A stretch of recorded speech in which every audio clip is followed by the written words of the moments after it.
Howdy, folks. Your host, Double J, back here coming at you live for another Operation GCD Fridaze, conspiracy culture roundtable here and other matters of high weirdness, if you will. And thank you all, folks of the interwebs, for joining me here tonight. Got a real barn burner here on deck for y'all. And without any further delays, and after our wonderful introduction by my former almost PR rep and stalker, the man who wanted to stab me a bunch of times, wear my skin as a human coat, apparently, old Buffalo Jared Revisa, a mind-controlled multi-state assassin. And those are the kind of matters of high weirdness that I think I'm talking about. But welcoming tonight's guest, Tim, host of the 6th Century podcast. Welcome back to Operation GCD, sir. Thank you, sir. Are we live/live?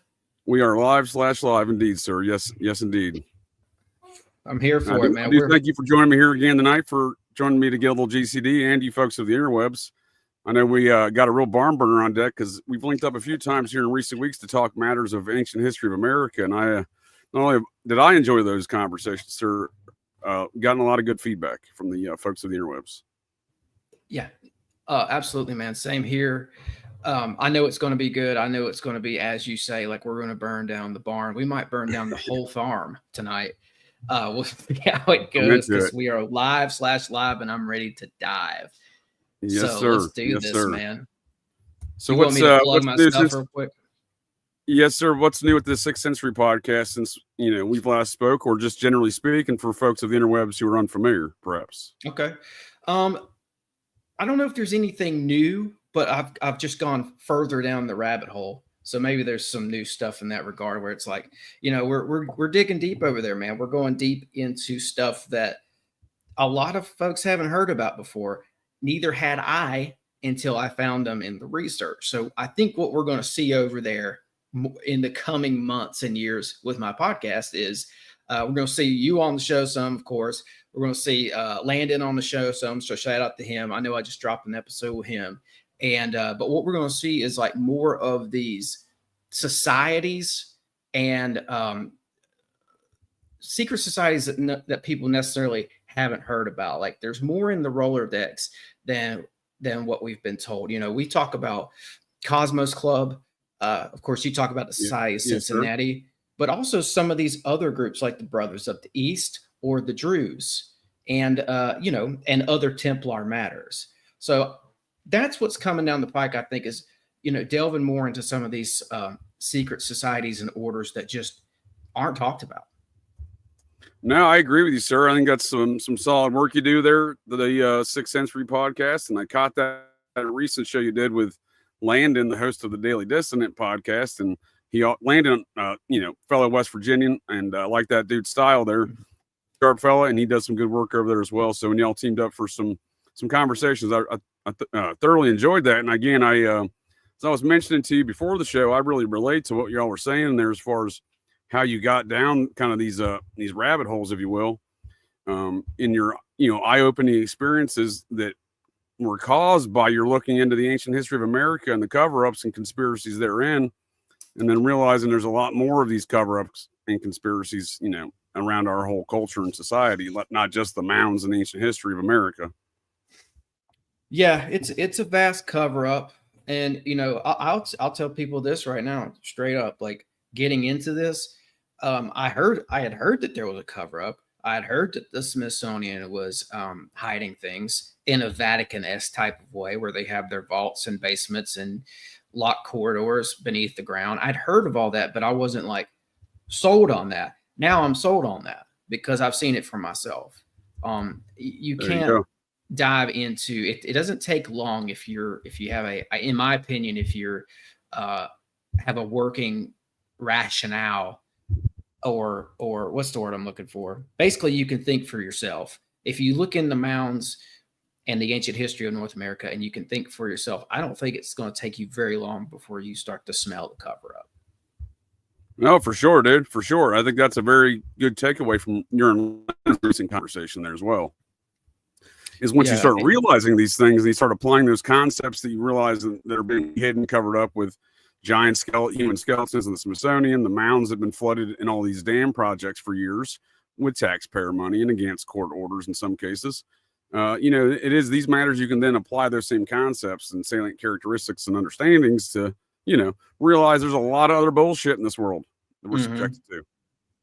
Yeah, man. And so I didn't come at it from a perspective of any camp. I didn't come at it as because there's podcasts out there that are very strongly Christian, and they believe that the giants are real because the giants were in the Bible, and that's kind of how they get into this. And like, I'm not far from that personally. Like, I think that the Bible mentions giants that were real and all that too, but I came at it in a different kind of way. But I ended up with the same conclusion that some of these giants that were mentioned in there were very real. And apparently they made it over here, and they made it over here in large numbers. And you mentioned the dams too, and like, man, the thing that I've found, as you dig into this stuff and you start to realize aspects of this cover up, and like reasoning for why elites and power brokers in America did this sort of thing. And like, I come to find that there's the New Deal in the 30s was a big part of some of the dam projects. Like in the 30s, For sure, is where we found, because what we just did was we went and we looked at a lot of different dams and documentation of what's at the bottom of the artificial lakes that the dams create. And it turns out there's a lot of ancient cities down there, among other artifacts.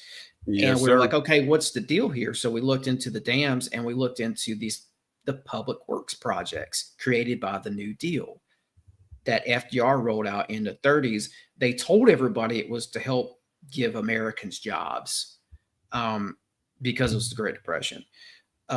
Maybe so. I'm not sure. I'm still looking into it. But what they did was they created the WPA, Works Progress Administration, and they gave they had 8.5 million Americans 2 million projects. And within that 2 million projects, a lot of those were creating dams.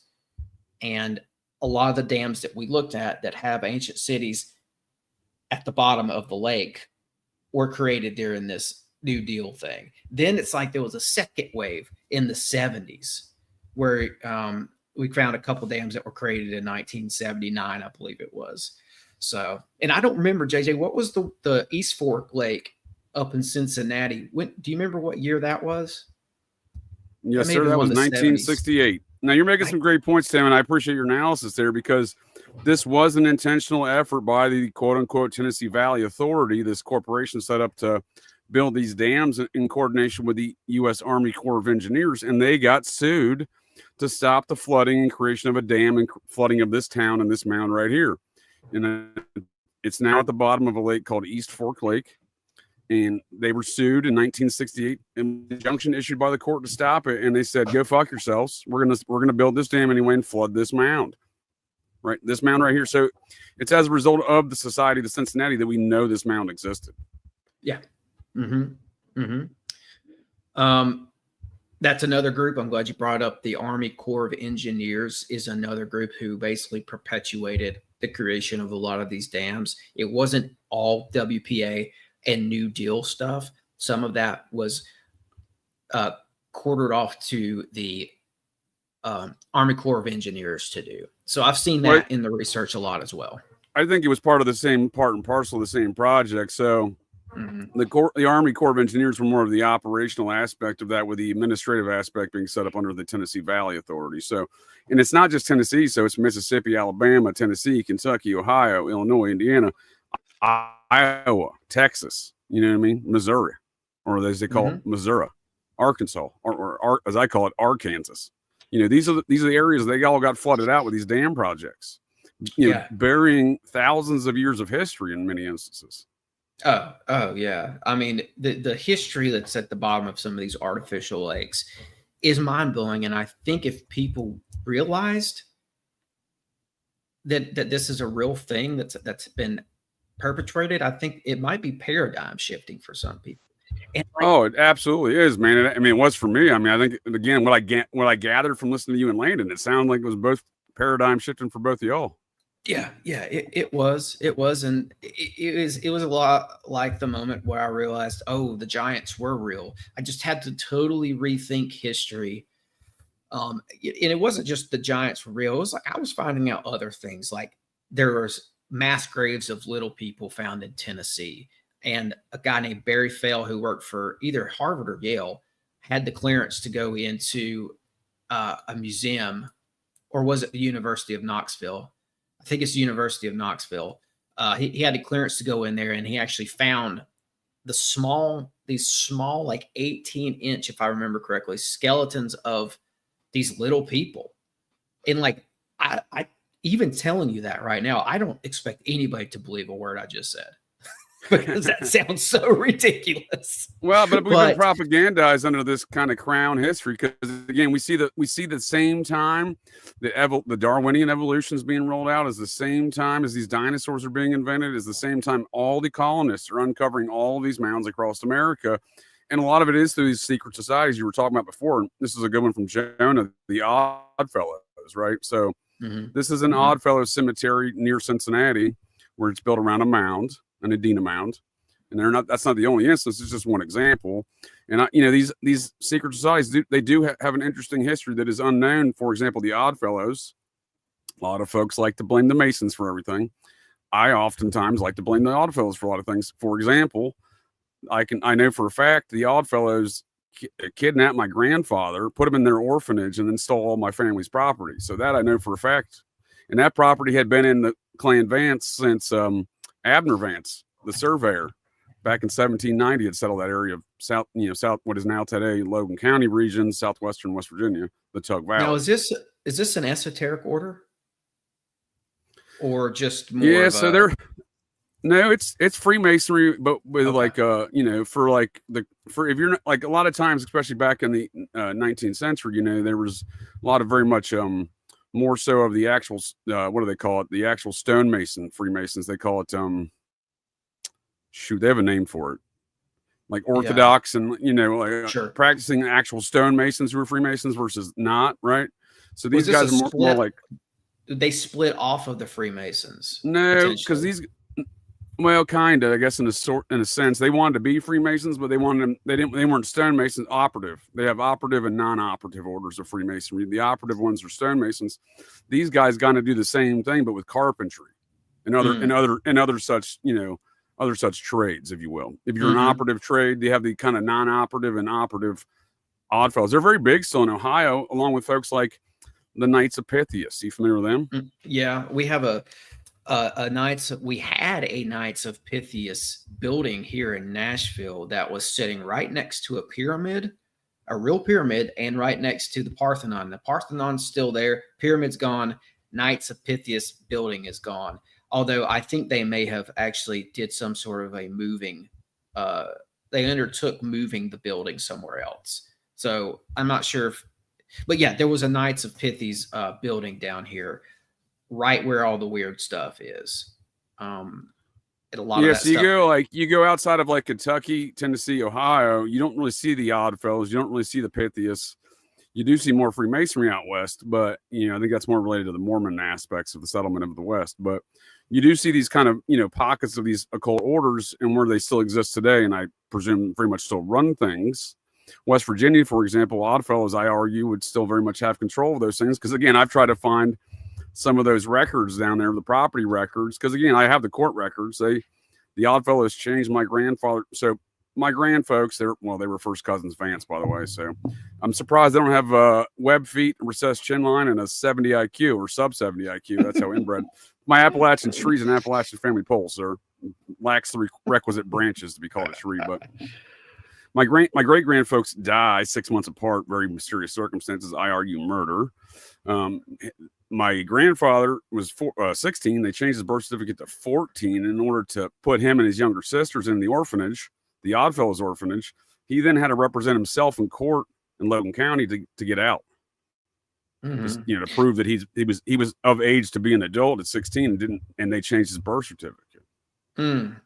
And I'll say this, JJ, like what I've found in my research is that, well, frankly, I haven't found a secret society / esoteric order that did not split off of a previous order. They've all split. I mean, at some point there has to be an origin, an original order, right? Like I know at some point there was one order that all the other orders split off of. The question is, what was that? And it's kind of hard to nail that down because you have to go way, way, way back in history. But I think that the Templars, who sprung up around 1100, maybe a little before, those one of those guys was a Moor, and the other one was from France, and they went to Constantinople, and they started hanging out with this group called the Brothers of the East. The Brothers of the East then initiated these two, and that's how the Templars were created. The Brothers of the East actually gave the Templars their first couple missions. They're like, this is what you are to do. We initiated you. Now go out and find relics. What you're looking for is evidence of a lost empire that had their hands on some crazy high-tech, ancient antiquitech stuff and knowledge, lots and lots of knowledge. So that's what I think that the Templars kind of were born out of this Brothers of the East. And then later, I'm starting to think that the Freemasons themselves, at least the modern inception of them, sprung off of the Knights Templar themselves in around, I think, 1350 or something like that. I don't remember that date, so don't come after me, folks. I think it was 1307 is when they officially got put down. The order of the Friday, October 13th, 1307. It's when the order gets put down. So you're talking about Hugh de Paynes being one of the founders there, right? He's got some Sufi background. So we see the machinations of an older history and blood. And you're right, from somewhere we see that exhibited today when everyone on all of these occult orders, right, be it Freemasonry, etc., Rosicrucians, the Mormons, they all are real serious about Sirius, the star system Sirius, right? And Aldebaran is what I'm finding. Oh, what's that? What Aldebaran? Aldebaran, it's in Taurus. It's right up. It's near the Pleiades. They're all in the same. It's in Taurus along with the Pleiades. It's like one of the bigger stars of Taurus, and I think it's actually the Eye of Horus, if I remember correctly. Okay. That sounds like something out of Star Wars by the name of it, Aldebaran. So this gets deep, man. There was so we talk about dams, right?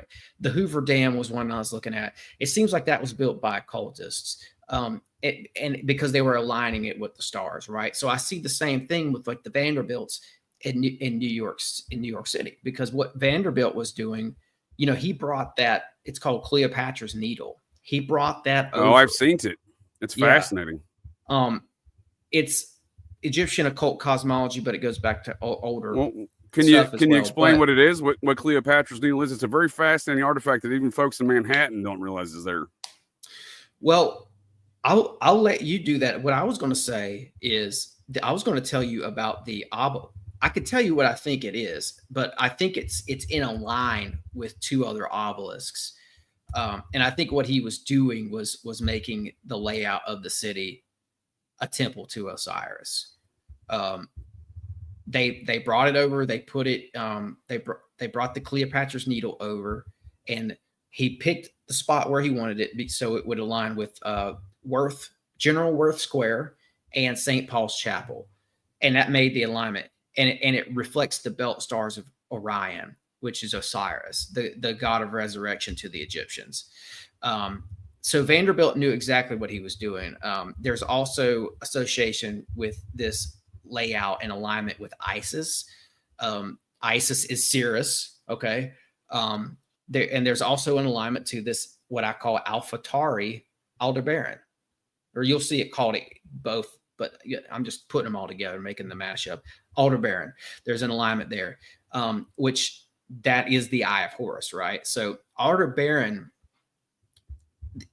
is eclipsed by the moon sometimes, and that's when the elites believe that bad things happen.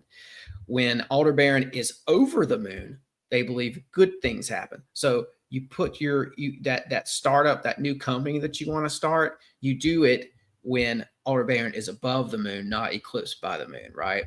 It goes back to that nursery rhyme that says the cow jumped over the moon. That's a reference to this. So that's why I say I think there's a lot of occult stuff here, because Vanderbilt had to know what the star systems meant to the Egyptians in the first place, plus all the metaphysical meanings of it. So I think you're spot on, sir. So this is Cleopatra's Needle, and we see the origin story of these giant dick statues with the mounds. So this needle in New York City behind the Museum of Art in Central Park, 4,500 years old approximately. It gets moved in the mid-19th century, like you're saying, by the Vanderbilts. It has a twin over there that was moved at the same time in London, and I do agree with you. These things are intentionally lined up for a reason, and that is some of that basis of esoteric knowledge I think we're talking about that's being passed down through these bloodlines and these organizations, these secret societies. But this one in particular used to, both of these sat at the gates of Heliopolis there, right, the ancient city in Egypt. And there's the origin story of all of this has to do with mounds. There's a birth, a kind of the civilization's origin story there in Heliopolis, where it involves some sort of creation of primordial mass on a mound, and has something to do with these. I'm not an esotericist or occultist of any fashion, so I try to wrap my brain hole around these subjects, but something to do with a mound, primordial ooze, the creation of life, and these two giant dick statues. Yeah.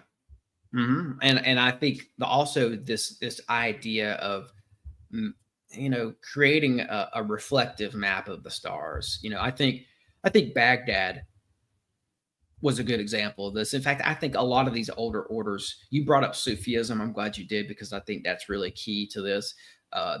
There's a lot of stuff that we see in modern day occultism that I think traces back to Sufism. I think a lot of records were kept by the Sufis from way, way back. In fact, I think a lot of this stuff goes back to older Middle Eastern orders in general. But when you look at the city of Baghdad, which is in the Middle East, right, I think that was laid out astronomically and possibly even put on a Stargate, right? Because I think the way they had that city laid out was meant to be like a talisman to like charge up the whole layout of the place, the land itself, to charge it all up. So there might be I think that's exactly what's going on here, right? That's why they're building on these mound sites for the, there is some evidence that suggests that these are energy nodes to a certain regard. U.S. geological surveys, for example, there's limited data available to say this is a hard and fast rule, but there is evidence supporting that there is changes in the energy patterns at these mound sites, especially these Adena mound sites. Yeah. And you have, let me see if I can share a picture real quick. We'll give this a. Yeah, man. While you're looking for that, are you familiar with the ancient mounds of Cincinnati, the city founded by the folks who founded America, the Society of Cincinnati? Say that one more time for me, JJ. Sorry, I was doing something. So when we're talking about all these things in the secret society in America, we can see with the way that the Society of Cincinnati, the folks that founded this country, they built very specific sites on very specific markers, including which Society of Cincinnati. So you'll see this big circle in an L shape. That's Fountain Square today. That's where Fountain Square is in Cincinnati on this old map here, and that's in 1838, I think. Yeah, and we see a lot of weird. So I have a general theory again of all the weird shit happens in and around these mound sites, specifically the Adena mound sites. And here we see this is a cryptozoologist and Twilight language author there, Lauren Coleman, Mothman author as well there, and he and I crossed paths and came to know each other over matters of the mounds. You know Lauren Coleman? Yeah, he's posted my mound ideas here on his blog before. This was years back. It was 2019 when we first 2018 probably, maybe 2019. Wow. But we see he posted this thing about a mass shooting on Fountain Square.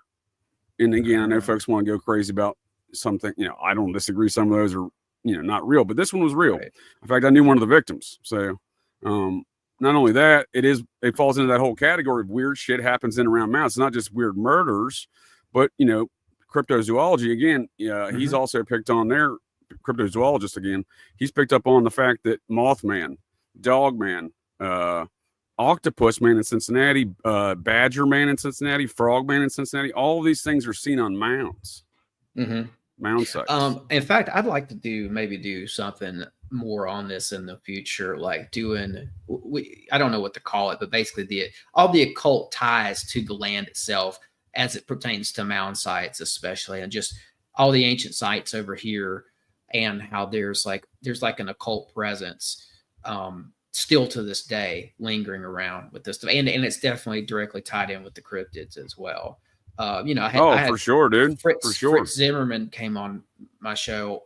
He's been on twice. On one of those occasions, he told me about, he was at a mound site, I believe it was in West Virginia, and he heard heard a voice talking to him, and he said when he got in his car to leave, there was something like a shadowy figure was in the back seat. He said the wheel was constantly being tugged.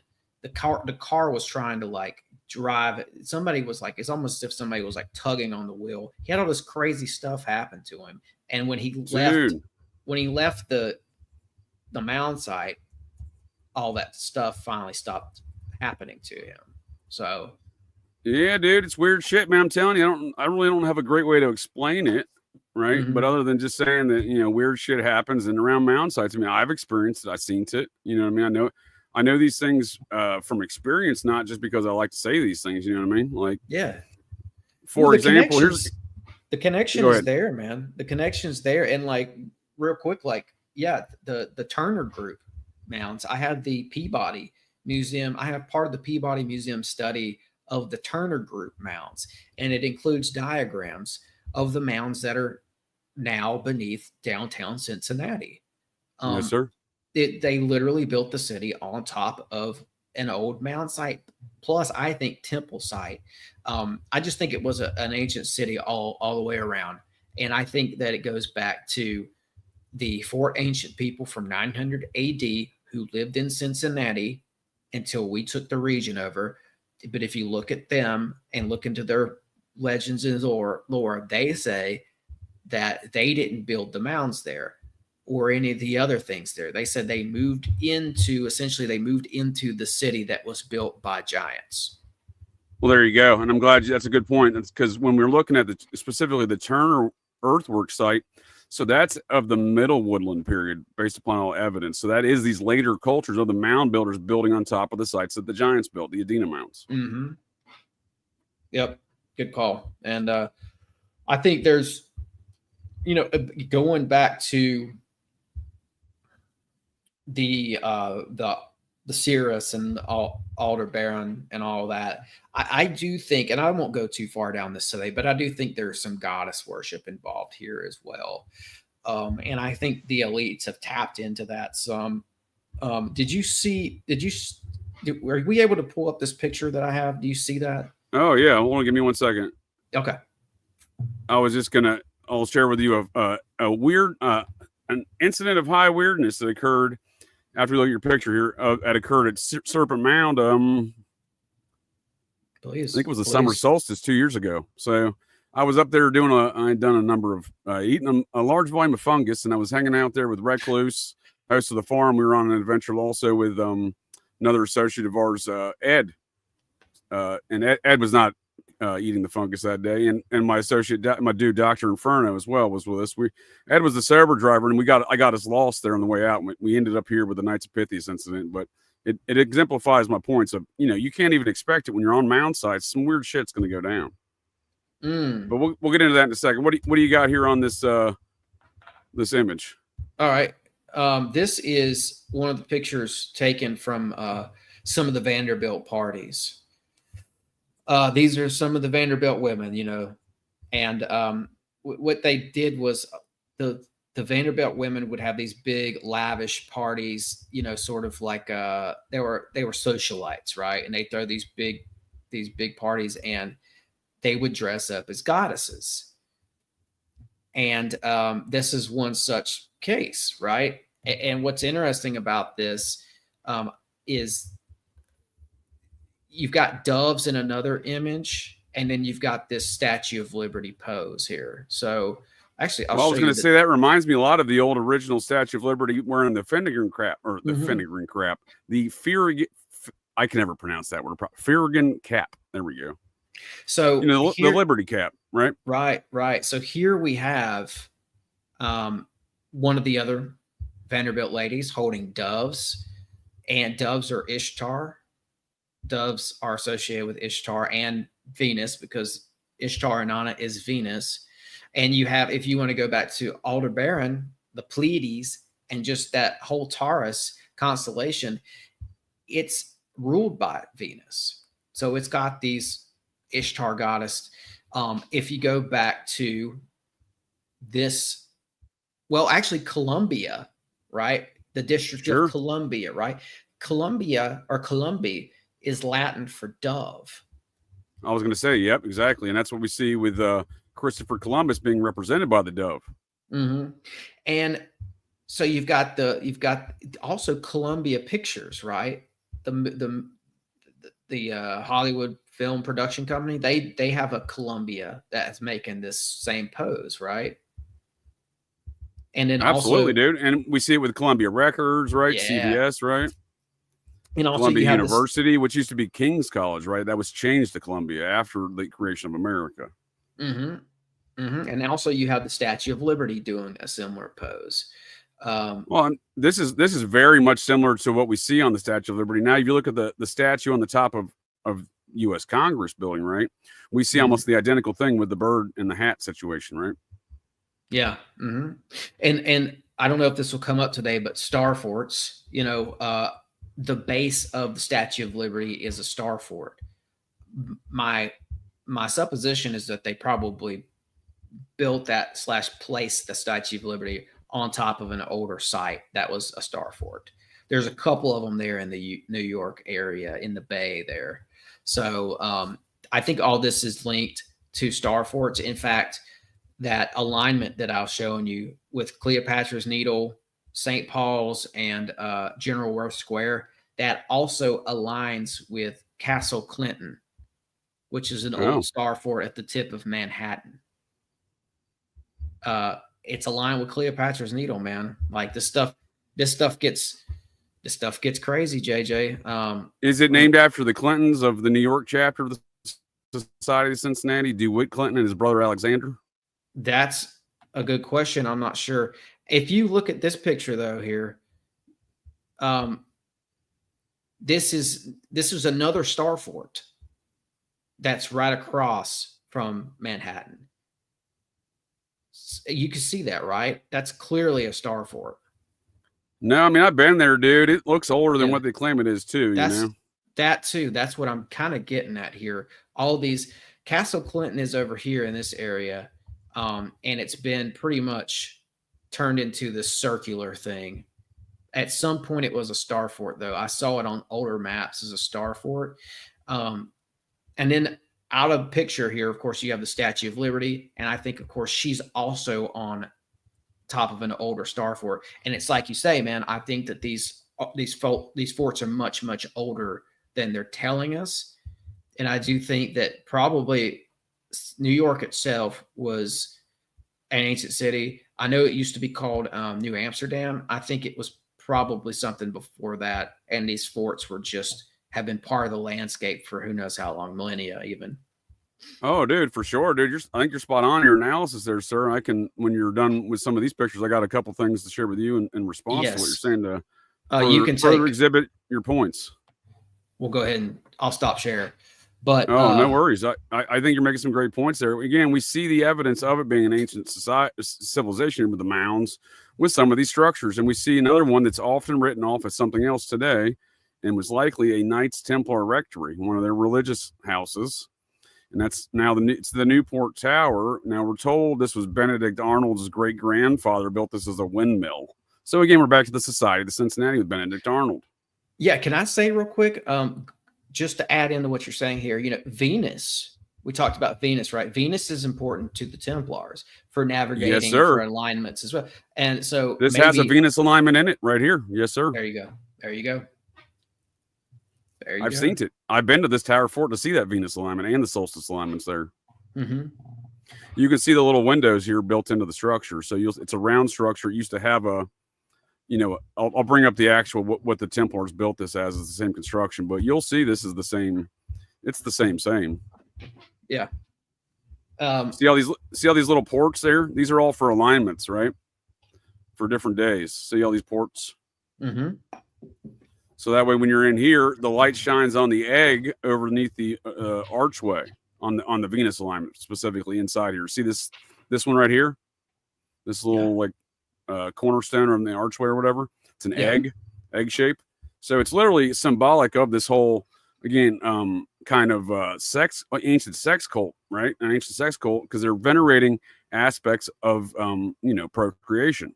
Yeah, I'm not saying a sex cult in a negative way necessarily. I'm just saying that they venerate the aspects of creating life in this universe, and they do so by in certain dates, times, and alignments, as we see with their architecture and the way they put things even today when they build stuff on top of things. But we also see it in the way that they do these things. So the egg shape is like, and the Venus, it's all representative of procreation, right? Yeah, and I think all this is interwoven. Thank you. With astrology. Yeah, there you go. Keystone, which some of those cornerstones and stuff too were taken from Mounds, right? They were the one. Yes, sir. The one, the first. So every U.S. capital from Ohio in 1804 through Colorado in 1858, maybe. The establishment of Jefferson County in the Jefferson Territory, right? The first guy, that territorial governor was the carpenter on the first Mound Capitol building in Chillicothe, Ohio. Now so every capital in between was done via Mound ritual, like the one in Ohio when they moved it in 1838, courtesy of Governor Joseph Vance. He moves it from Chillicothe to Columbus. They do a ritual. They take contents of the mound to make the cornerstone that sits today in Columbus, Ohio. Yeah. No. And I would suggest too, like, yes, there is an ancient cult tied into this. I'm on board with that. And I also think that some of these alignments also represent, I think they represent several different things. I think the cults did certain things on certain alignments, certain solstices and such. And I think too, they operated by the stars in like matters to do with their livelihood and business, like going back to Vanderbilt. That whole thing with him knowing about the Eye of Horus and Aldebaran and when to like sort of make big moves as an industrialist, right? When to do big moves for his company and for his livelihood, how to become richer. That goes back to what's going on in the stars. I think they knew how to do that. And I think this is something that was carried over from ancient times. The ancients knew, okay, when this star system is right here in relation to the moon, there are certain things you just don't do because it spells bad news. But wait a little bit and watch that thing move in the sky a little bit, and then you can do it. And it will not only be not cursed for you, but it will actually be a blessing for you to actually enhance whatever it is you're trying to do, right? I think these alignments had that sort of a function too, personally. JJ, I think you froze. Am I back? Am I back? You're back now? Yes. No, I think you're right. So,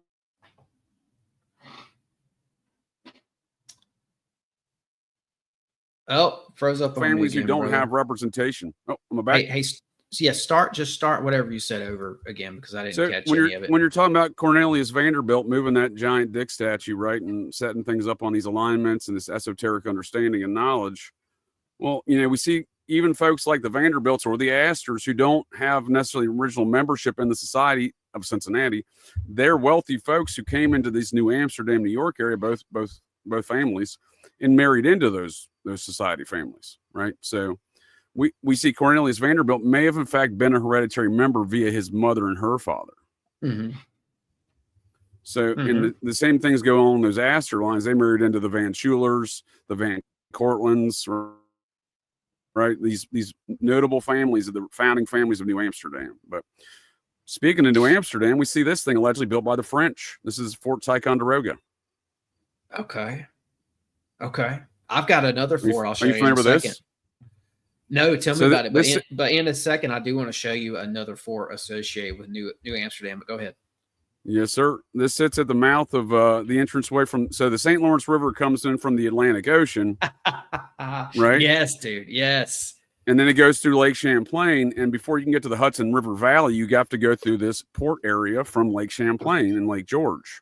And that's where this sits. So if you're protecting, all of New York and the Hudson Valley, right, from, entranceway and the sneak attack to the St. Lawrence River, they have forts like this along Lake Champlain and then further south at the south end of Lake Champlain. So let me get this straight. I know that the St. Lawrence River flows down into the Great Lakes, but before you get to the Great Lakes, you're able to hang a left onto the Hudson River, right?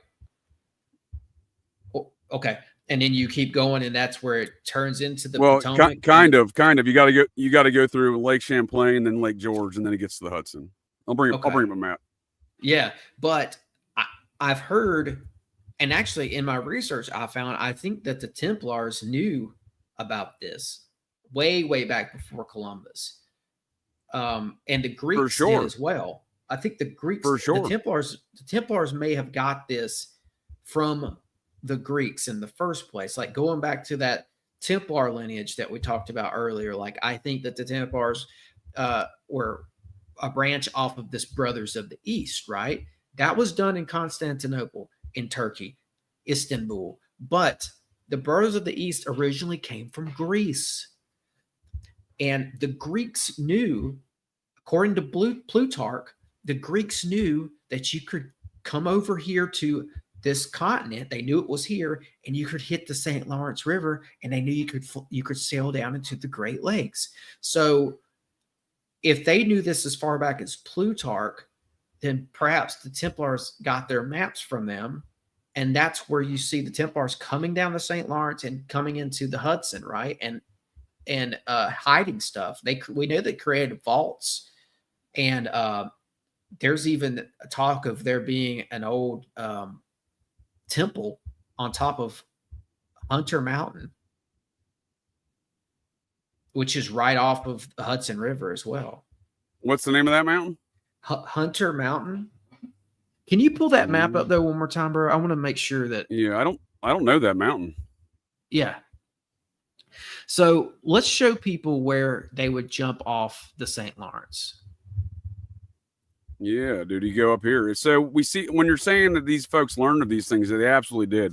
This is all stuff passed down to the bloodlines. We see it exhibited through their civilizations, like the Newfoundland and Nova Scotian civilizations that we attribute to the Vikings and the Lawn-Saw Meadows settlement, which dates back to 1066, the same time the Normans.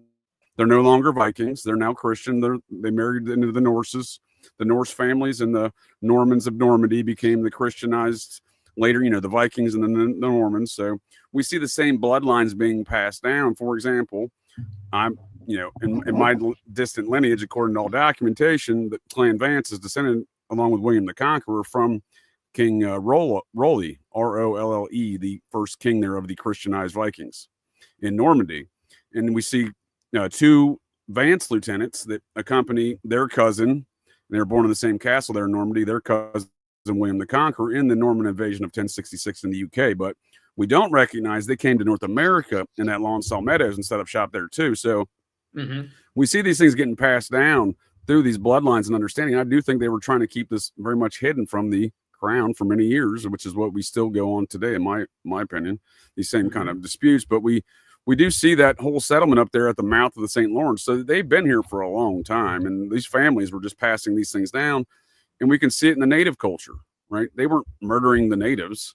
You look at the Micmac culture up there in Newfoundland, it's all very much Templar based. A lot of Sinclair stories of the Roslin folks, Prince Henry Sinclair, their alphabet and language, their flags, their everything, right? So yeah.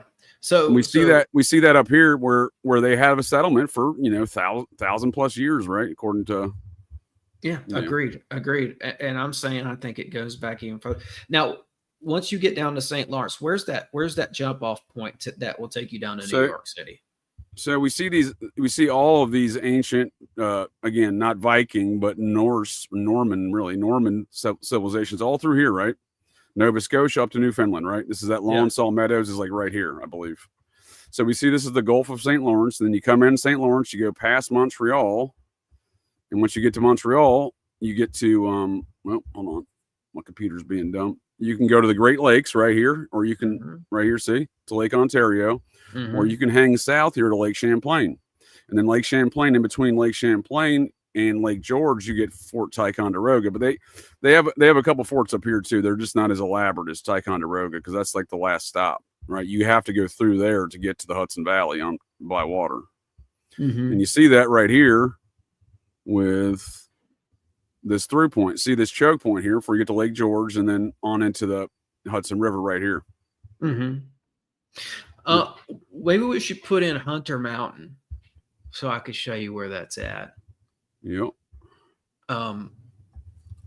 This was a place. So Scott Walter says he's been up there, and he went up there with somebody who was a Templar, right? And of course, I think he's a Templar too. You're talking about his buddy Sinclair?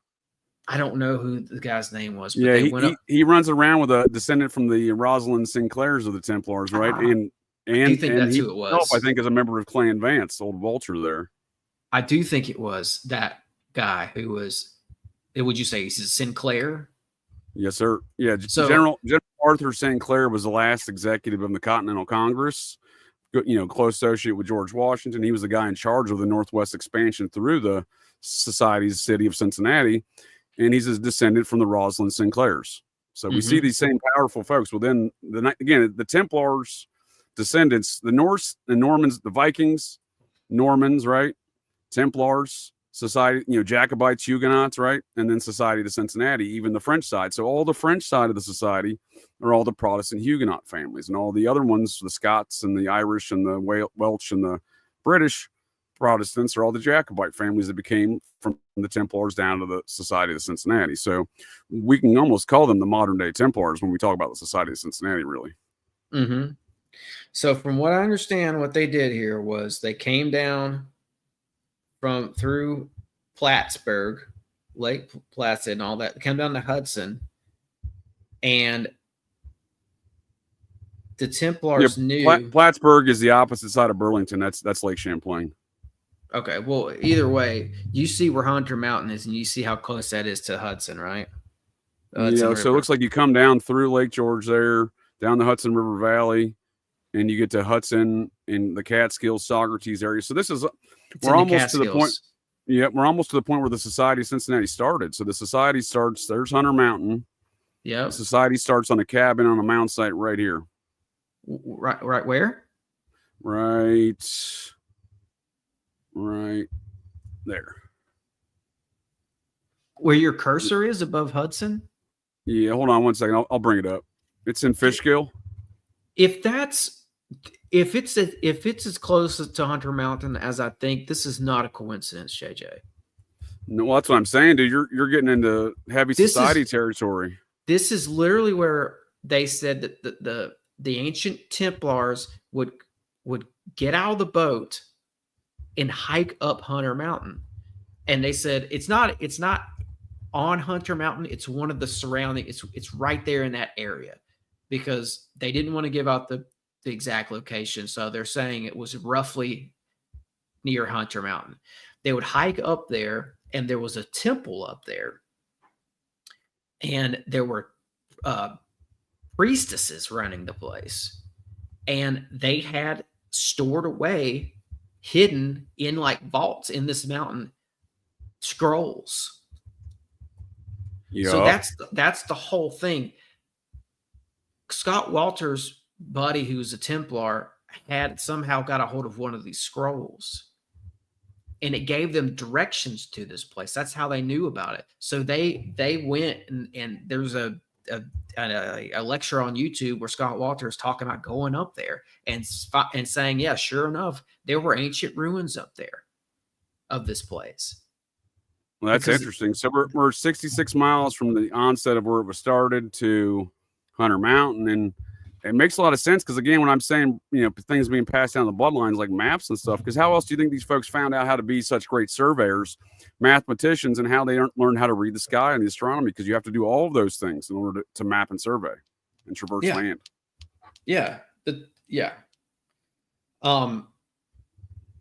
I don't think that people realize that the Templars and all the surrounding mystical lore surrounding Templars, some people I don't think realize how authentic some of this is. Like, I think that people think this is a fiction out of a Dan Brown novel. For sure they do. No, you're spot on. But here's a funny story, because they did come over here, JJ, and hide stuff. They were being chased down by the Vatican and by some of the monarchs. So they had to. There was one point in history where I think it was King Philip was hunting down Templars because he wanted treasure and knowledge and stuff, and they found some of the places where the Templars had stashed the stuff, and it was empty. All the treasure was gone. All the ships were empty. And I do think that some of that stuff was brought over here, man, and hidden away over here.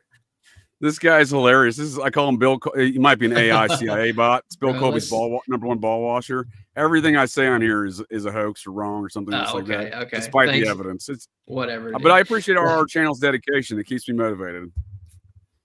So how does anybody know that the Templars didn't sail down the St. Lawrence River? How do you know that in the first place? Well, we got more evidence that they did. Well, how would you know it in the alternative, right? How would you be able to say for certain like that never happened, right? Right.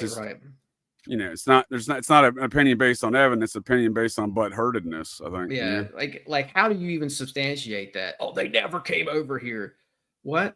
So let me do something here. The Columbus got his maps from Templars. Okay. The old Phoenician maps were hidden private by the Templars, who had changed their name to the Portuguese Order of Christ. There you go. Columbus married into the Portuguese Order of Christ. The daughter of the head of it, right? Exactly. And that's how he knew how to come over here. He got the maps from the Templars themselves. So, yeah, they knew about the St. Lawrence River. That's how he knew how to come over here in the first place. And that's why he flew a Templar cross on his ship, because it was the Order of Christ, or whatever, the Portuguese Order of Christ that he married into. They were Templars. So, and there are old Portuguese maps from the 1430s that show the east coast of North America and Brazil. They had a word for the east coast of America. It was Antilles or Antilla, Portuguese for other side. It was because to them, it was the other side of the Atlantic from Portugal. It was an old trade route that Columbus got from the Templars, meaning people definitely came here and they knew about it. They came over here in large number way before Columbus. They knew about the whole continent in general. The Spanish were coming over here looking for That's a good example of what we're talking about, Tim, right? With the passing down of this esoteric knowledge and lineage. And these are all Mound families. These are all Mound bloodlines. So this is a old Viking mound from Denmark that this thing was found dating back to the 900s. So when they were still Vikings, before they became the Normans, right? They were building mounds and burying things in them of religious and ritual trinkets and bodies. Because again, they learned that from their ancestors, right? These practices. So we see these little, things that go back even in these bloodlines. And again, so another example of that would be, I've done some DNA tests. My paternal bloodline goes back to the Beaker people, which are the mound building culture around Stonehenge. So I think a lot of these families have always been mound people. Yeah, for sure. And it's I also think that this is oh, go ahead, sir. Yeah, I was just going to add to what you're saying here a little bit and just maybe tie a bow on what I was saying. If I can, it's like, anybody can get on here. Anybody can get online and be the faceless, so-called expert and say, oh, this never happened. We're telling you why we think it happened. And we're providing receipts here. So you better listen up, Because I mean, it takes a long time to research this kind of stuff and get your bearings right and have a sense of what's going on. And it wasn't just Templars who had ships that were coming. They were building the freaking Gothic cathedrals over there with a guy named Saint Bernard of Clairvaux, who was a secretly practicing druid who hung out with Kabbalists.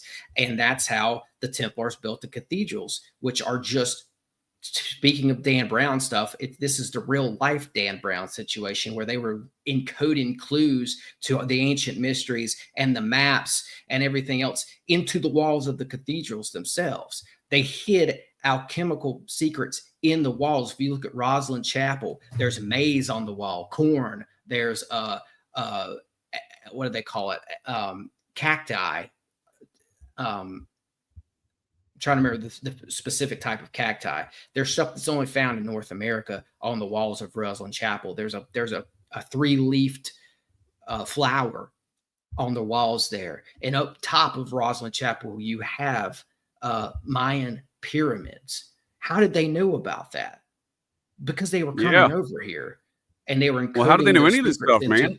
Right. You're talking about those temples and stuff, and the Gothic cathedrals like Notre Dame, right? That was courtesy of folks like Bernard Clairvaux. He's one of the founders of the Templar.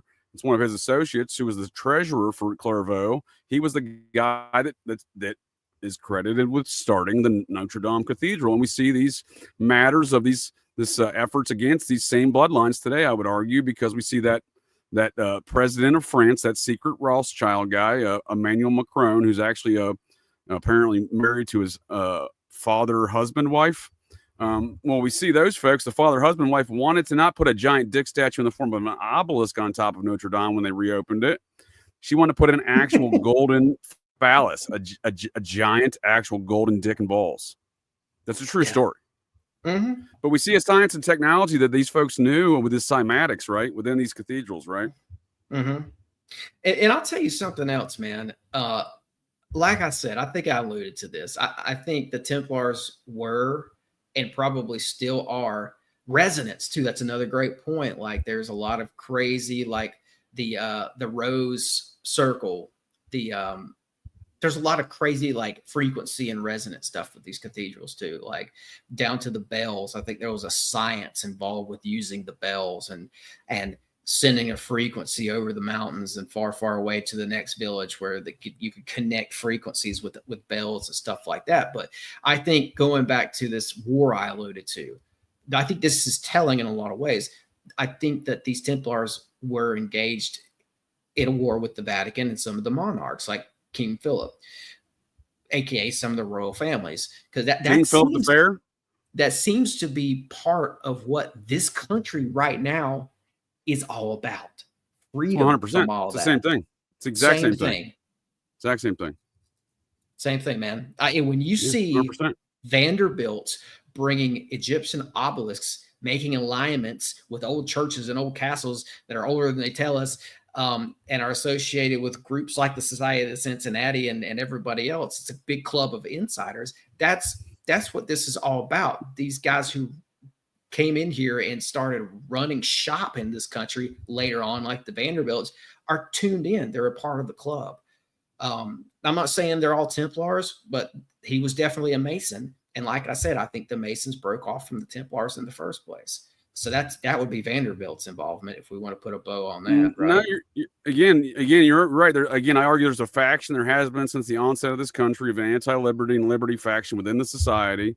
We see the European interests like the Astors, like the Vanderbilts, coming in and marrying into these society families. So somebody like Cornelius Vanderbilt, who moved that giant dick statue, Cleopatra's Needle, put it on a ship in the mid-19th century and went through a large effort to move it to Manhattan. And again, it's a 4,500-year-old obelisk. And we see also his grandson using the Society of Cincinnati's, Cornelius Vanderbilt's grandson, that is, using the Society of Cincinnati's same bloodline architects and landscape architects when George Washington Vanderbilt builds the Biltmore Estate down in Asheville, North Carolina. Yeah, sir, I've been. Yep. Been there. So we see the same weird one. We see the same framework, right? Where they're using like the two brothers, what's their names? Olmsted. These folks hunt here in the Olmsted. So we see the architects and the landscape architects here of this place being used in other society, structures, right? So we see that same lineage of activity. Again, I just think that this is a family that was plugged into all this esoteric knowledge that's been handed like a baton down throughout the ages. And, the Templars think that this stuff comes straight out of Atlantis, some of this technology. In fact, I've heard some folks claim this is Tartarian. Some folks claim this is Tartarian because it looks so ridiculously extravagant. But, there's a lot of documented history of the construction of this. Look, that whole Tartarian thing, what portions of it are true may have been them borrowing ideas from other places and incorporating it into this older and more straightforward blueprint that these guys I agree. I agree. And influences from all over, including the Mongols. If I may answer Bill Colby's ball washer here and put a little quick note on what you're saying there. Yeah, so when King John of Lackland gave away all the Templars' land to the Vatican in 1213, and they came back from the Crusades, like we see in the film Robin Hood, where all the land's back, King John stole it. Well, those Templar then hold King John hostage. Many of them are cousins with King John. And then they get their land back, and that's what we call Magna Carta. That's what modern-day historians call the U.S. Constitution 1.0, or they call the U.S. Constitution Magna Carta 2.0. And we see the same bloodline folks bringing us these documents and liberties and property rights that are associated with them. And that is, in fact, George Washington. So we have George Washington, 10 of his forefathers, his 14th through 17th great-grandfathers, 10 of those 25 Templars that brought us Magna Carta are the forefathers of George Washington, who 560, X number of years later, 565 or so, right? 560, 5 or so years later, roughly. Well, whatever date you want to apply to the start of this country, if it's 1776 or 1783, right? We still see George Washington as being the forefront of the Magna Carta 2.0 500 plus years later. Yes. That's exactly what I'm talking about here, bro. I'm on the same page. And they're fighting for liberty, you. Right? It's the same dispute where folks are trying to take away the rights and liberties of these same bloodlines. I think there's a little bit of religious aspects to it because you got to couch out of the Vatican, right? Yes, mainly P. Hall, I think, outed the whole plan. I don't know that he's 100% right, but he's got some of it right.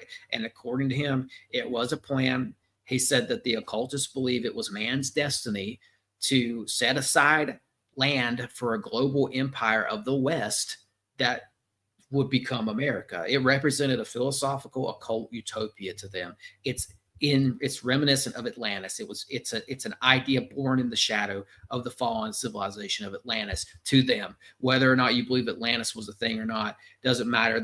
This is what they think happened, and this is why they had the idea that one day they would take this mysterious continent and redo that whole Atlantis thing all over again, right? It's like, I think that's possibly why the Templars were given the maps to America in the first place, because it's a part of this plan. The thought of America almost seemed to be dreamed up by people in secret societies, and that's not my idea. I didn't even know it went that deep until I started researching some of this stuff, and that's what Hall says, right? And I'd add to that and say Atlantis was the occult empire of the past. America was to be the occult empire of the future. And I'll throw one more thing in here and I'll shut up just because I'm going to throw a receipt. No, you're good, man. I like where your brain hole's going here, bud. I like what you're saying. I think this goes back in some regards to the Greeks, because the Greeks knew about North America in the first place. And here's my receipt for these people out there saying that the Templars did not sell the St. Lawrence River. Here's the receipt, okay? Plutarch, 70 AD, priest at the temple of Apollo Delphi.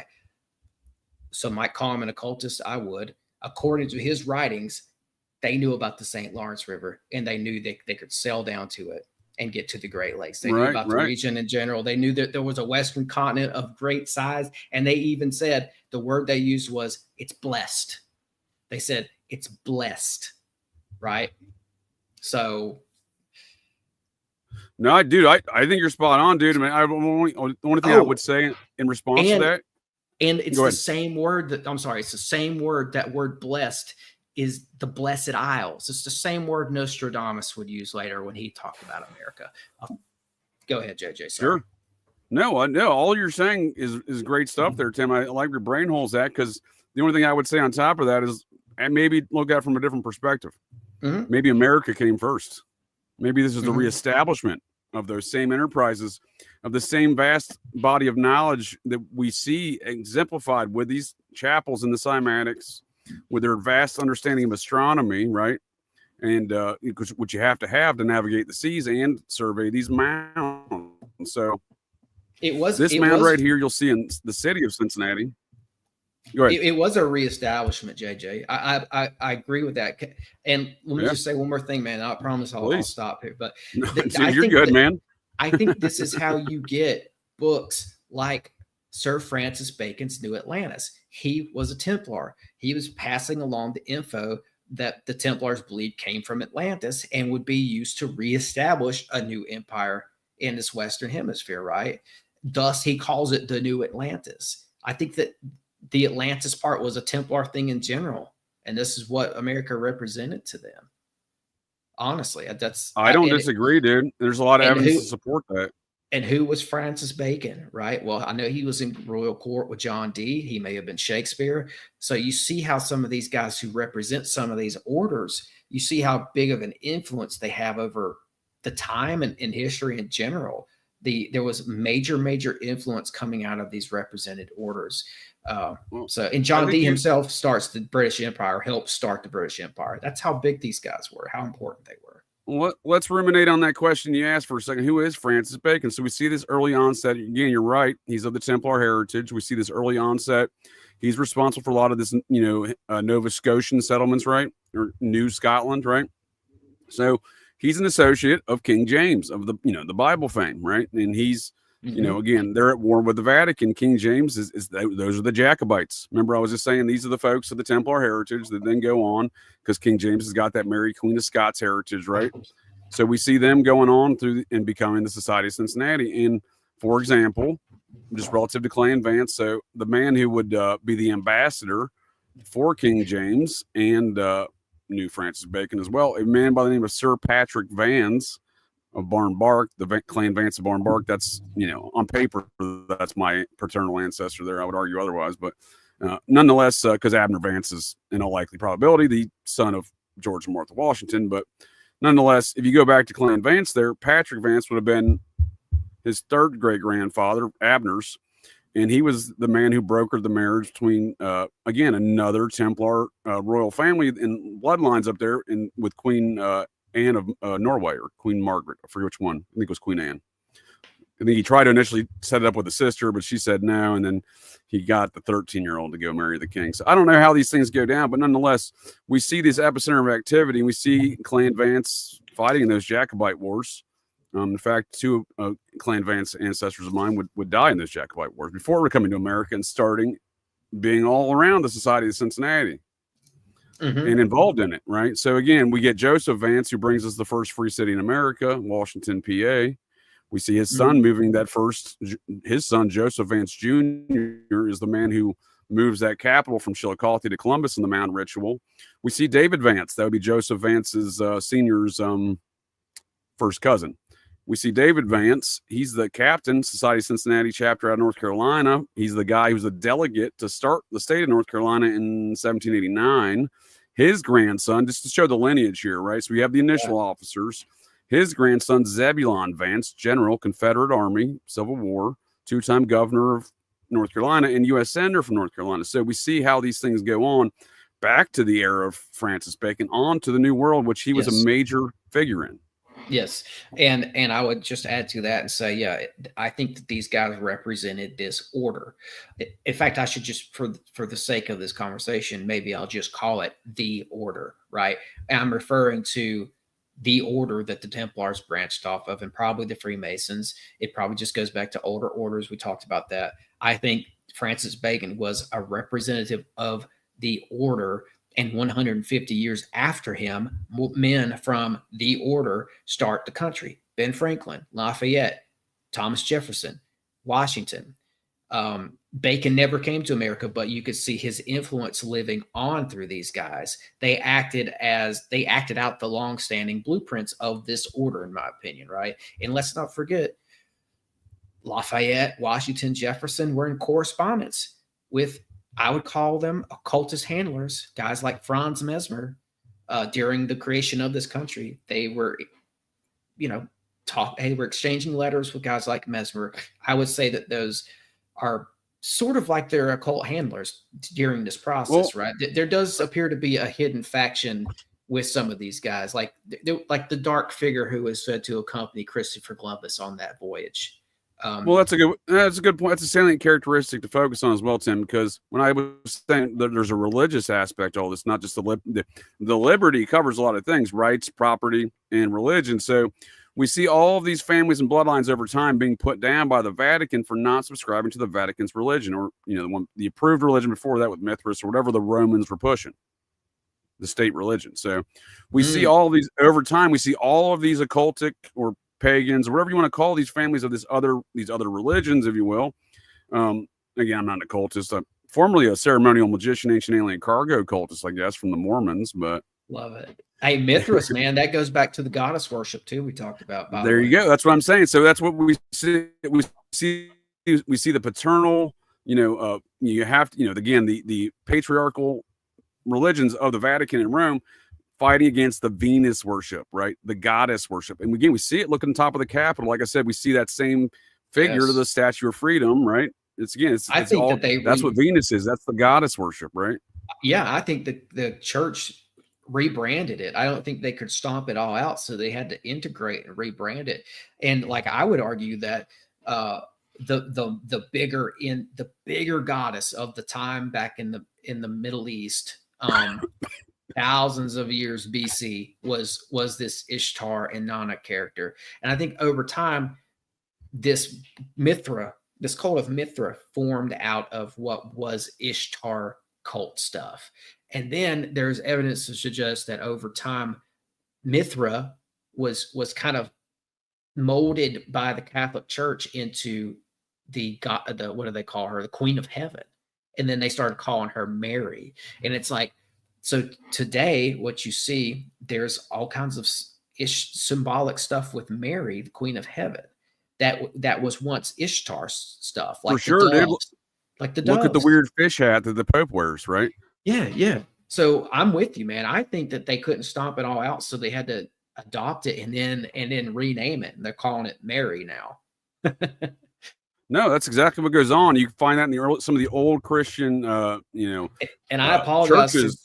To the Catholics out there. I'm not trying to start fires with you guys. I don't try to attack the Catholics. I just attack the Vatican there you go. and their activities. But I like to call them cloaked diddlers of Rome. But you look at some of those initial Christian churches in Rome, and they're built atop Mithra churches because you're saying exactly what you're saying right there. Exhibits they're trying to subvert cultures by then taking in some of their religious practices and saying no.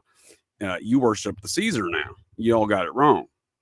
In fact, we're going to incorporate some of your all's practices, but that's now still the Caesar. So we see those things. Again, that is what we're seeing is this culmination of all these bloodlines and activities over time. But I think a lot of that stuff was here first.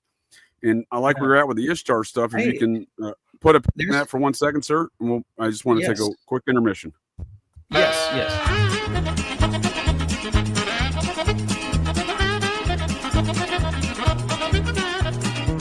Does crack cocaine make you act any differently? No.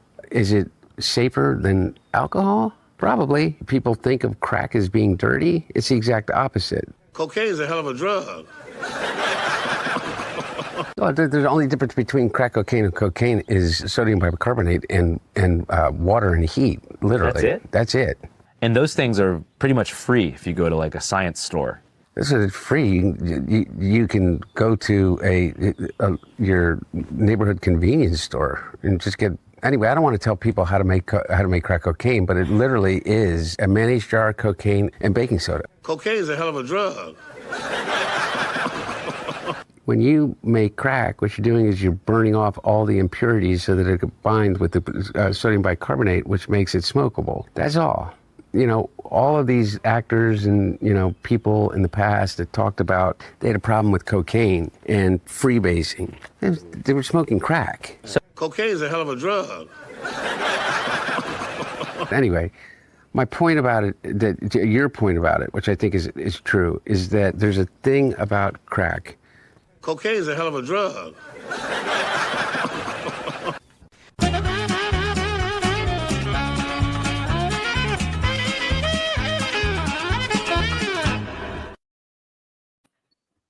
Welcome back, sir. And welcome back Yes. to the new Rome here, the city of Seven Hills, the city of Cincinnati. So when we're talking about the ancient lineage of these matters, again, when these things are passed down, it's not like they invented these things.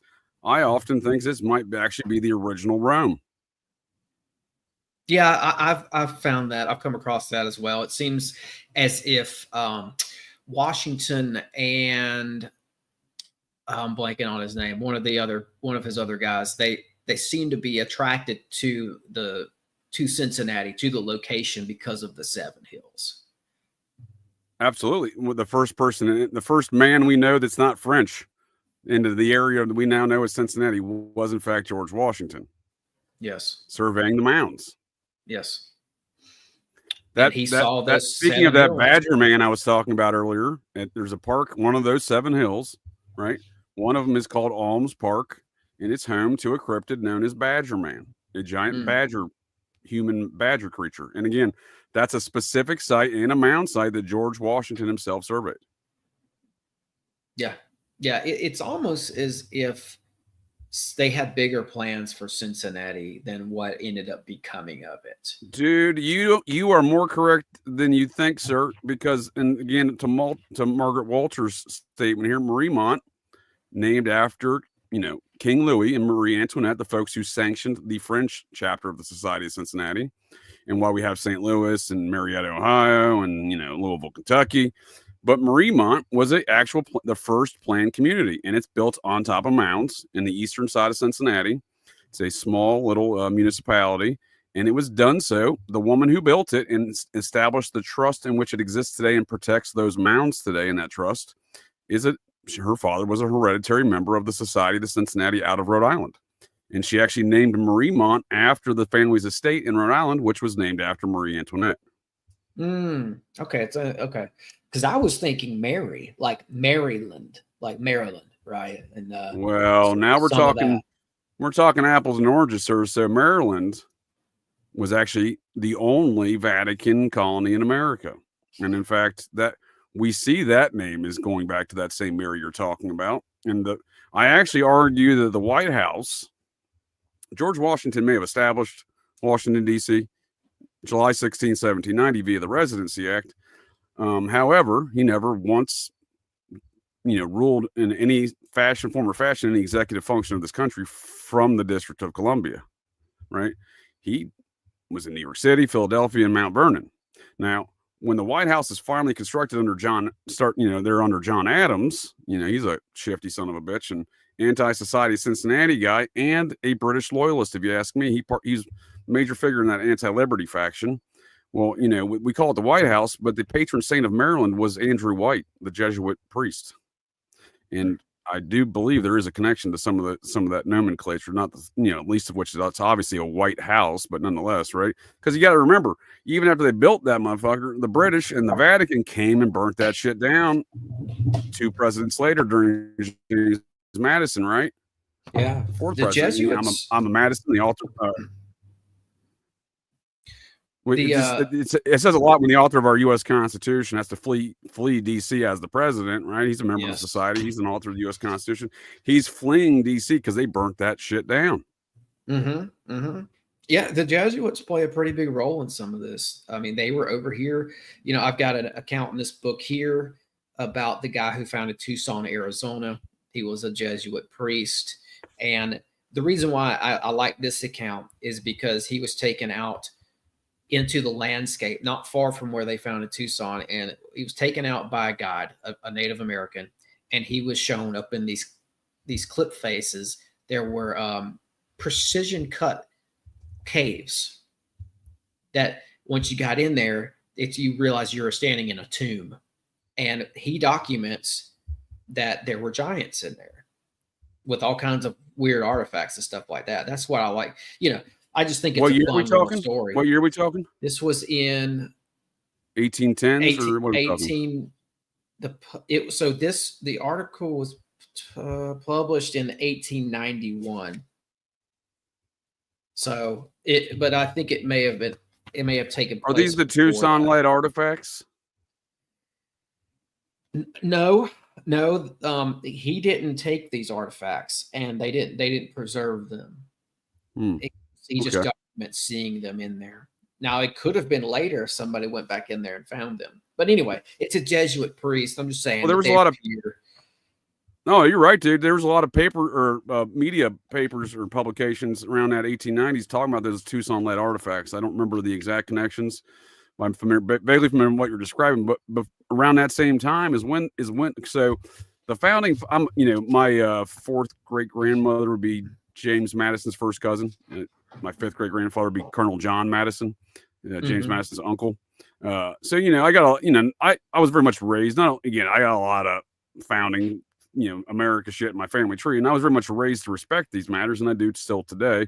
There's a difference between the criminal factions and natures of which our governments run today and what it was initially meant and designed to do so with matters such as the U.S. Constitution, which no one fucking follows today, by the way. And nonetheless, we see that some of these things going on, as we look back in this history and try to unpack what the hell's really going on around here, right?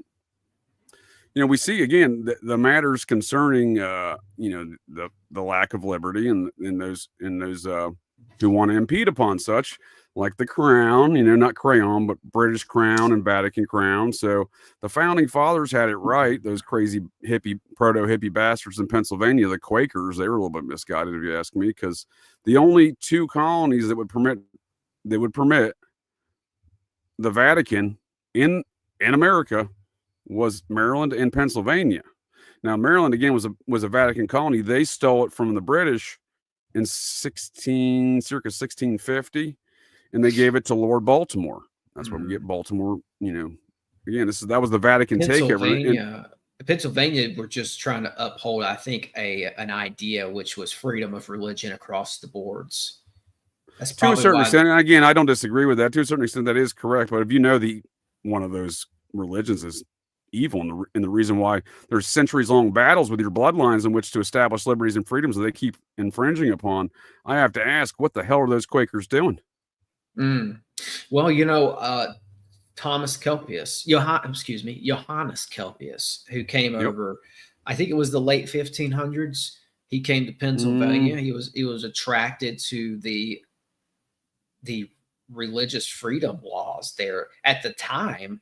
Apparently, Pennsylvania was one of the most loose places as far as really, like they were welcoming to everybody. That's why I call them the proto-hippies, sir. Yes, Johannes Kelpius. This is that proto-ancient alien cargo cult Rosicrucian order just outside of Philadelphia. I think circa 1690. Is that connected to Kelpius, the Rosicrucian order you speak of? Absolutely, yeah. That's our first ancient alien cargo cult in America. Okay, cool. Yeah, I figured that's what you're talking about. Did you look into the cave and all that they had? I've been there, sir. Nice. Now we see nearby, not too far from there, we see that other Rosicrucian situation. So again, we see a lot of these geographical regions, like you were saying about that Hunter Mountain, which I'm definitely be reading a lot. I always enjoy these conversations, Tim, because I leave as much as I know about ancient American history and whatnot. I leave here learning a lot more. I did not know that tale of that, but it makes a lot of sense concerning the matters, the known knowns that I do know. These matters of an ancient history and ancient knowledge of an ancient site, right, within these bloodlines. Yes. And remind me later, JJ, if you'd like. I'll go back and I'll find that guy's name. I think he's that. I think it's the guy you talked about. It's one of Scott Walter's Templar buddies, and you seem to know who they were. So yeah, I've communicated with these folks in the past. Okay, well, like I said, Walter's a member of Clan Vance. It's a wild story for me and for my research in particular, because I think that they may have actually got their hands on one of the missing books of the Bible. Or let me reword that. One of the missing extra canonical books of the Bible. There's a book, I'm not going to go into it, but there's a book that's mentioned in Scripture. I think it's mentioned in Numbers. And as far as history is concerned, and as far as Bible scholars are concerned, it's lost to history. I think that these guys have that book. I think it was held and maintained by the Templars, and Scott Walter knows about it, and that's why I'm interested in it, because I want to. There's some stuff in that book I really want to know about. But anyways, I think. Dude, well, again, I like where your brain was at, sir, because what you're saying here makes a lot of sense. So we see where we started this conversation. We'll circle us back there here in a minute with Augustus Laplangian here. So Laplangian comes from these same French society roots and Templar roots. He comes over to America to aid and abet. When I'm being hyperbolic and facetious there. Comes over to aid and abet the matters of the Society of Cincinnati and their mound ventures with the creation of the Smithsonian and the Squire and Davis Mound Survey of 1848. And that was started courtesy of, you mentioned before, the Peabody Museum. The reason why there's so many mound artifacts at Harvard's Peabody Museum is due to Rufus Putnam. I think it's Rufus. If it's not Rufus, that's his forefather's name, because he's a hereditary descendant of the Rhode Island or Massachusetts. Now I'm getting confused. He's a society guy.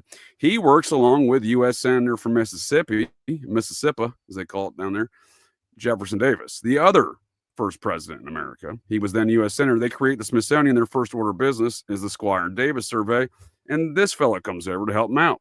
When he's done with that, he goes to live with the Mayan civilizations and whatnot, and he goes to study these things. He's very much credited. He's discovered a lot of sites that he's not credited for. You just look at his works and journals and he discovered those sites. And he also came to a conclusion that there was an ancient civilization, predating Egypt, going all the way up from Mexico to the Grand Canyon.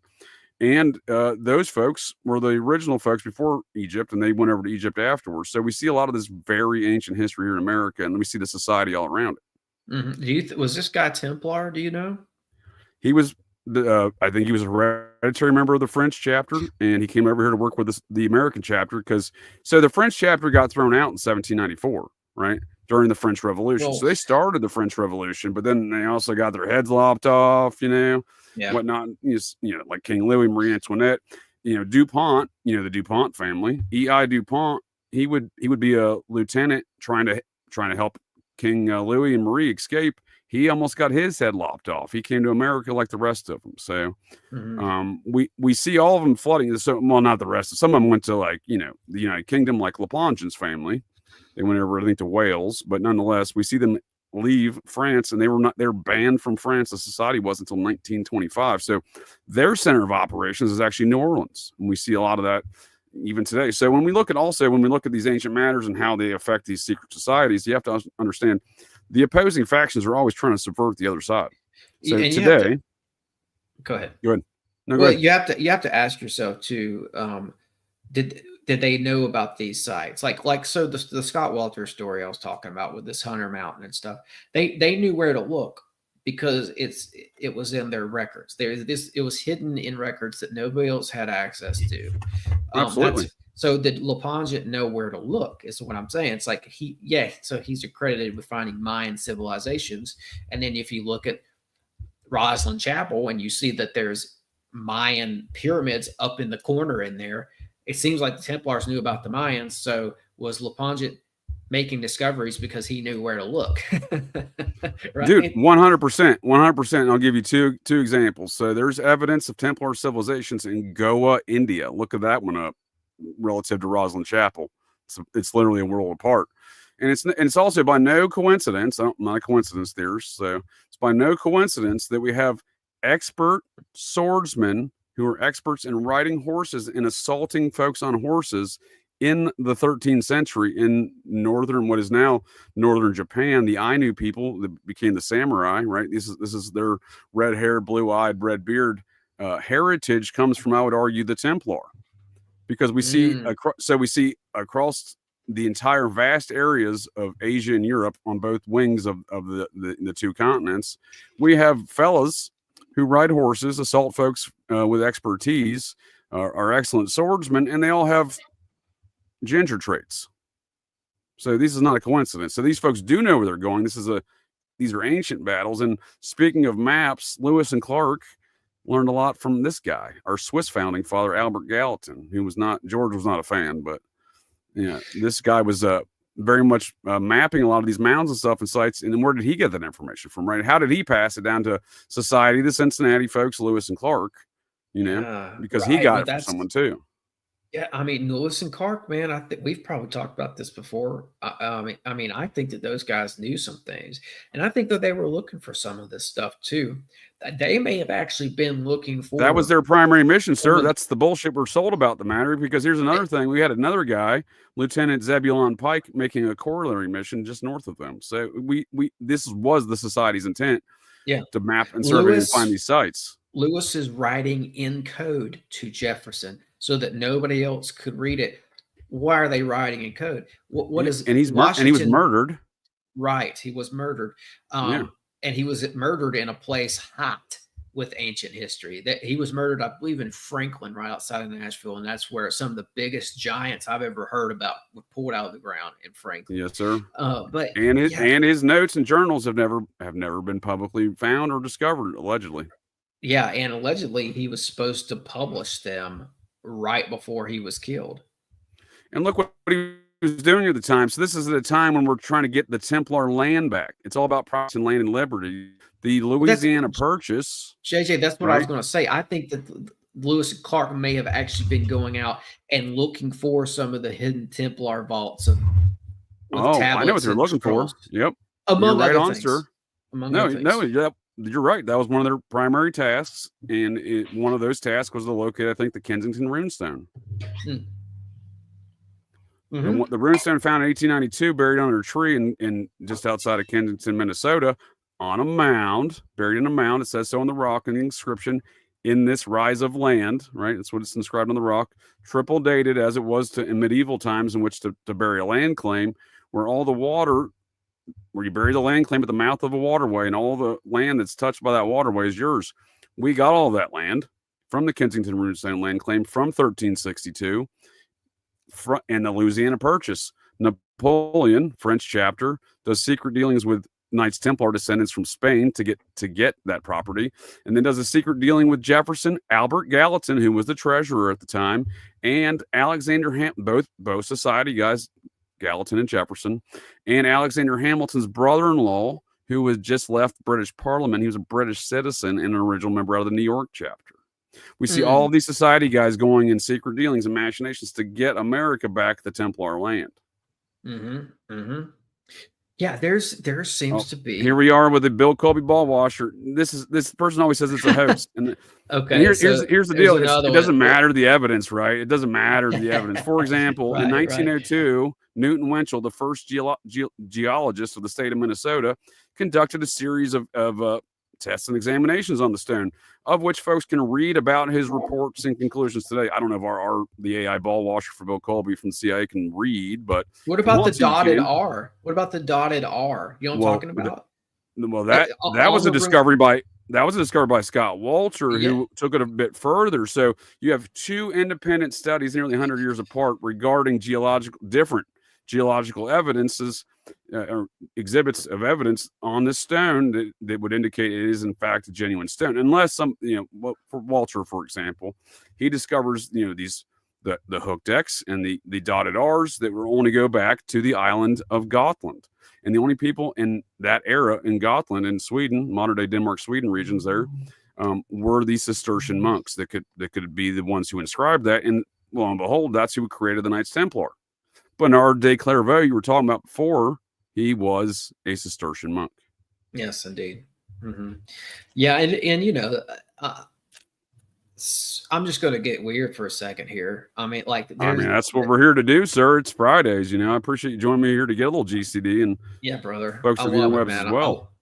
I like where we're heading with this, man. There seems to be like a hidden faction, and like I mentioned, I think earlier, there was a dark figure with Columbus. There's these, if you go and you look and you kind of read between the lines, if you know what you're looking for, I think you're going to find these sort of Count Saint Germain figures, these ascended master types that are associated with some of our founding fathers. And, the guy who designed the flag, right? He gave speeches to Washington and the boys, and he was talking about astrology and destiny and all this metaphysical stuff. And they just called him simply the professor. We don't know who that guy was, but he was knowledgeable. But he was president in Philadelphia, was he not? At Liberty Hall. I think so. Yeah, he's just shadowy figure who was very knowledgeable. It reminds me of Count Saint Germain, man, like just mythologically charged type of a personality. But like then you've got the guy who well I got right 1 second for you, Tim. What if he just wandered in there though, dude, right? Like what if he just happened to wander in there and just say some shit and people are like, wow, that's really prophetic, dude. Well, well, maybe he did originally, and they said, we like this guy, you're going to stick around. But there's more evidence of the professor being around. No, I'm just messing around. It's like, I like to toy around with ideas like that. And again, these things do happen. For example, totally off topic, but I know a lot of folks in the interwebs here on the chat will appreciate the relative comparison. Some idiot walked into the Moscow, Idaho crime scene in the Idaho 4 back on November 13th, 2022. They had they're claiming it was a field training officer, a rookie trainee on the police force there in Moscow, let in some dude wearing an ATF hat and an ATF coat. It turns out to just never be part of the ATF at all, but just wandered into an active crime scene, pretending to be there. That's what I'm saying. Like, what if just some dude wanders into, Philadelphia and Liberty Hall and just like, hey, man, starts listening to stuff and just starts dropping a couple statements and then just pops out like, man, who was that guy? We'll never know. Hey, listen, man, I used to work for the long time ago, Galaxy Far Away. I worked for Time Warner Cable, and I had to wear. So does Alex Jones. So does Alex Jones / Bill Hicks. Well, hold on. You guys have that in common. I was wearing, I had a ladder. I had a work truck. I had a ladder rack, and I had a couple ladders up there. And basically, instead of just taking it off, putting it back on all day, I just wore my tool belt. That is big, old school tool belt on me at all times. And I even had a vest that I could wear, in case I'm doing work off the highway. So it reflect the vest. And this is what I found. They had me going all over the place, right? For this job. I was in small towns and big cities. I was everywhere across almost across all of North Carolina, except for the coast. And what I found was when I'm wearing that tool belt and I'm wearing that vest, I can walk in anywhere I want and nobody questions what I'm doing there.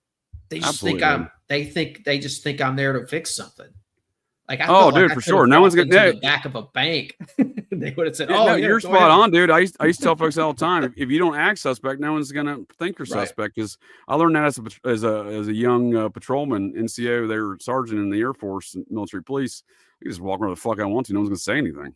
Yeah, absolutely. And I do like to play with this idea of the hidden faction, though, and like maybe guys that were cult handlers there for a purpose. And I'm thinking about the story about, right before these guys signed the Declaration of Independence, they were very hesitant to do so because they knew once they put their name on that paper and if things didn't go the way they wanted, they could be killed. They could be killed for treason.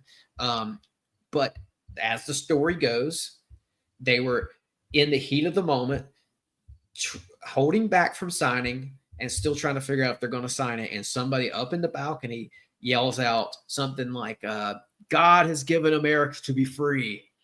And it got all these guys on their feet and they went up and they signed a Declaration of Independence.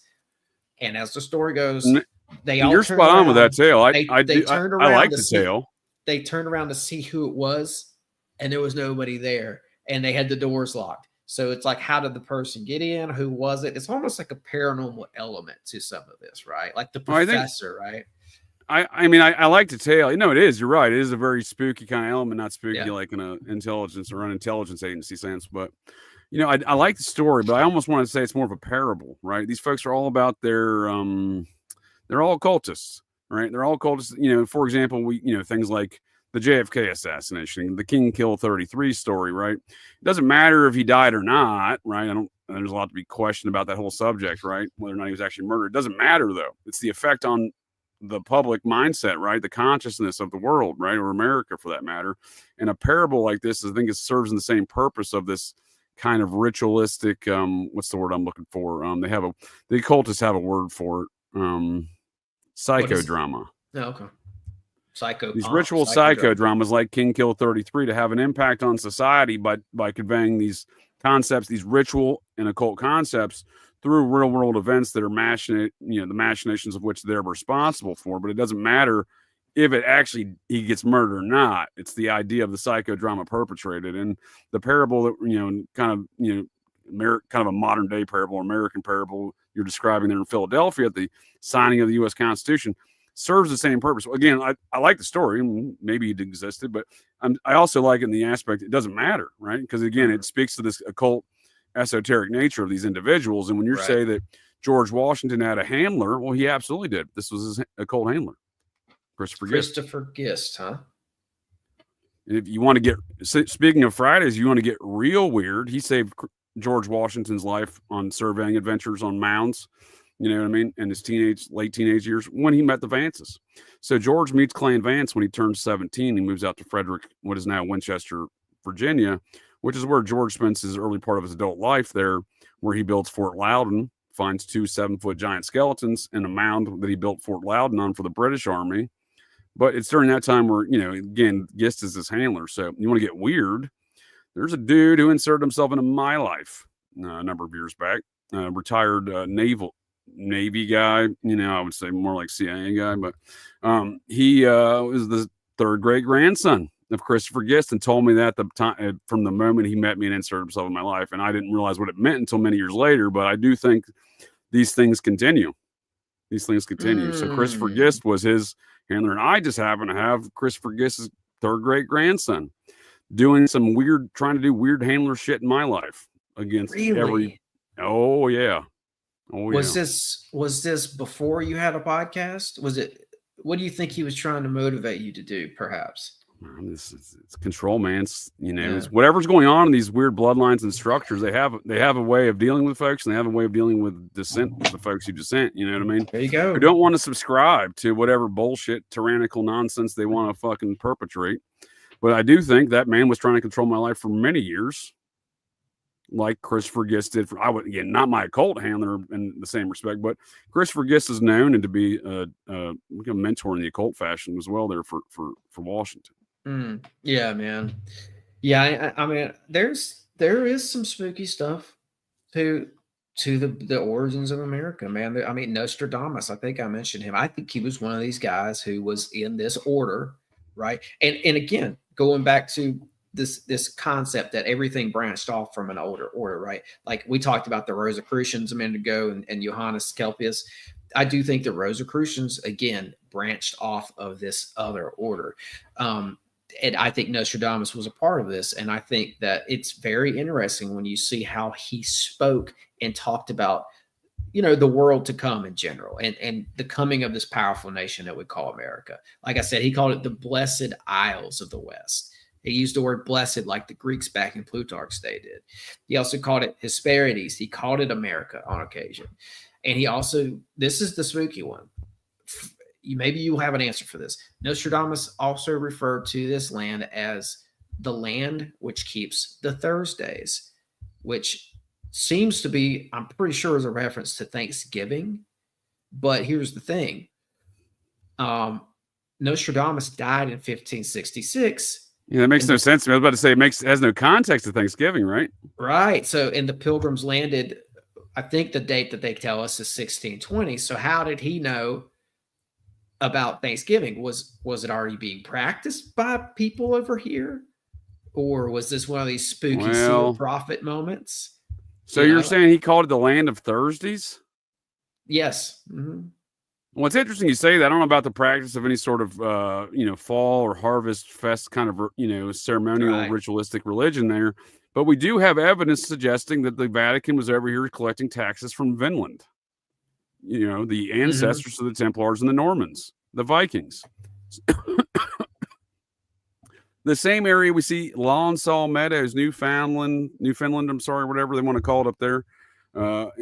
Boot up there in Canada and in Nova Scotia, with their ancestors in the area called Vinland would be the same geographical areas. We're just told none of this shit exists. Don't pay no attention to the actual facts. But we do have evidence, at least the Vatican seems to have evidence supporting that they were over here collecting taxes. Again, liberty, property, and freedoms. They were over here collecting taxes from the Vikings. Again, the ancestors to those guys who buried the land claim for the Knights for the Kensington Runestone. Yeah, yeah, I could see that. I mean, I think that these guys in this order just flat out knew about this continent over here, and probably knew people who were over here settling as well. Even far back to the Phoenicians and the Canaanites settling up and down the Mississippi River as a part of the copper trade. I think these guys knew that you could come over here and sort of, if you wanted to get lost, you could. Unfortunately for these Normans, they still maintain ties with the Vatican, but I don't think they necessarily had to, because I think that was part of the sweet deal of coming over here. It's like you could pick a tributary and go get lost. Well, back to Philip the Fair and was it Pope Clement, was it? Put down the Templar in 1307, and the matters of how these folks are ongoing secret society feuds and how things, the tides change from time to time. So we do see this, again, going way older than we want to even imagine, even Vikings, or, again, these mounds here. So let me just use this as an example to make my point here. But so these mounds here, this is the city of Cincinnati, right? These are mound sites that were mapped. There's other maps that have other mounds. These are not the all-inclusive mounds in the city of downtown Cincinnati, but this area right here, this little, elliptical circle area, is actually 3 mounds, right? They're not depicted on this map, and I apologize for not having the actual map that has the 3 mounds in it, but this area is known as Washington Park today. It's actually the tomb of about 60 unknown soldiers from the Revolutionary War are buried there on a mound site where there's 3 mounds that were in the alignment of Orion's belt. So when we say how old, like the Great Pyramids of Giza, so when we say how old these things are and how long this feud has been for liberties, freedoms, and property here, and I do say property because George Washington, he lost property that he owned, his, the deeds to which went the way of Houdini and Poof in the 1760s and more in the 1790s when he was president. So that is very much an issue about all of these matters. And again, it's very ancient. And these matters of were the alignment of these 3 mounds, what is known today as Washington Park, which is a tomb of the unknown soldiers for the Revolutionary War. Was that older than the ones over there in Giza? It certainly seems to be. Yeah. That's the thing with these alignments, man.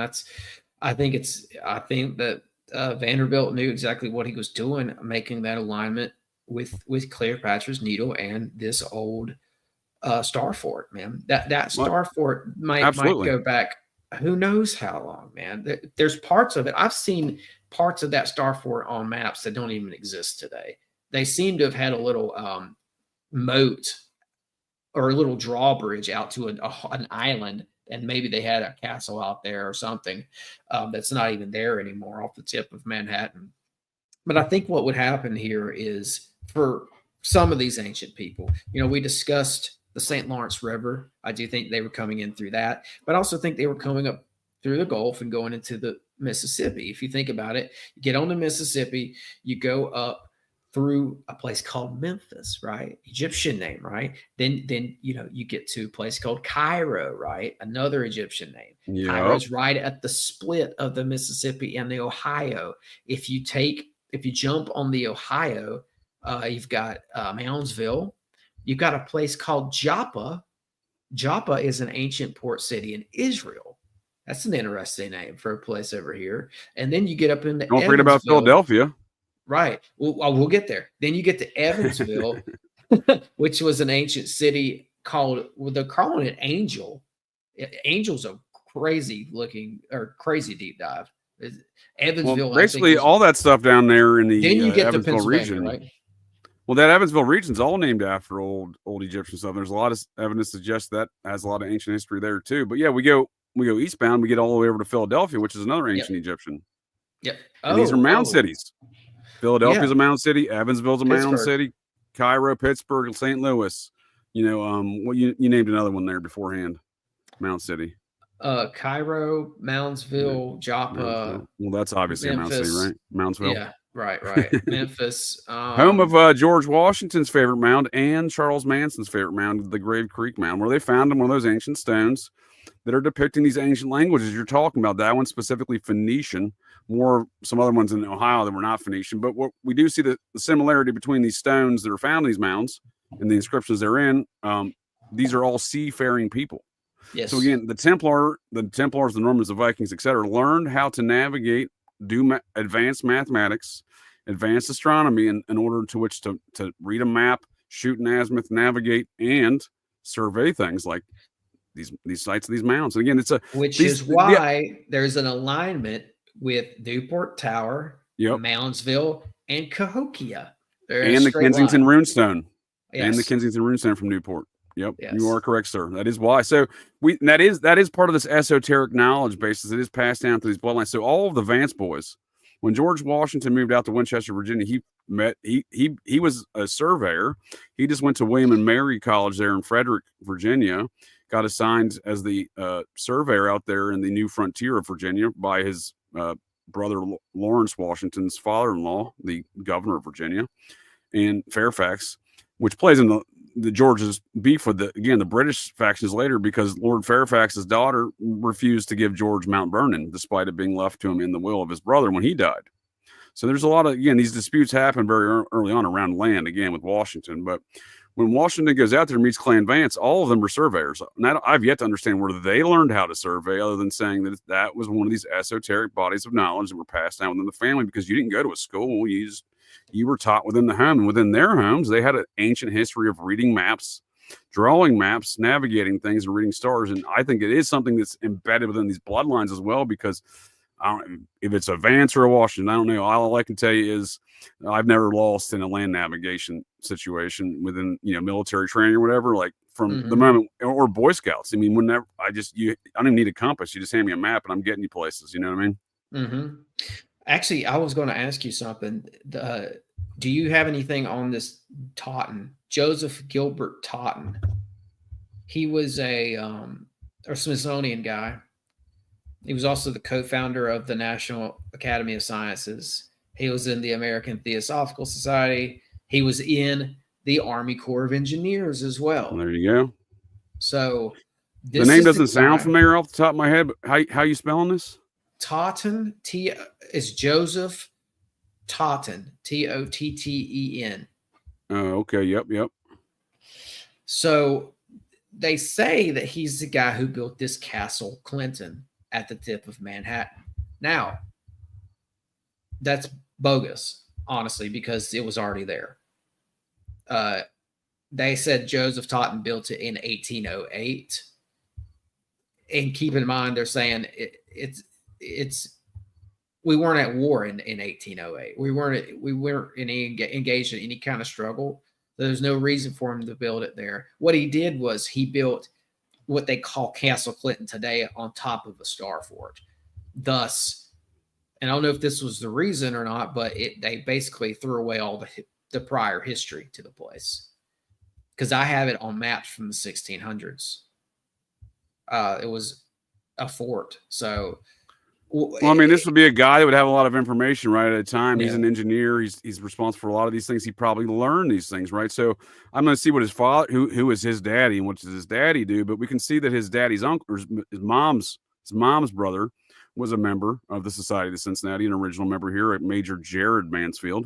He was the Surveyor General for the Northwest Territory. Again, back to General Arthur Sinclair.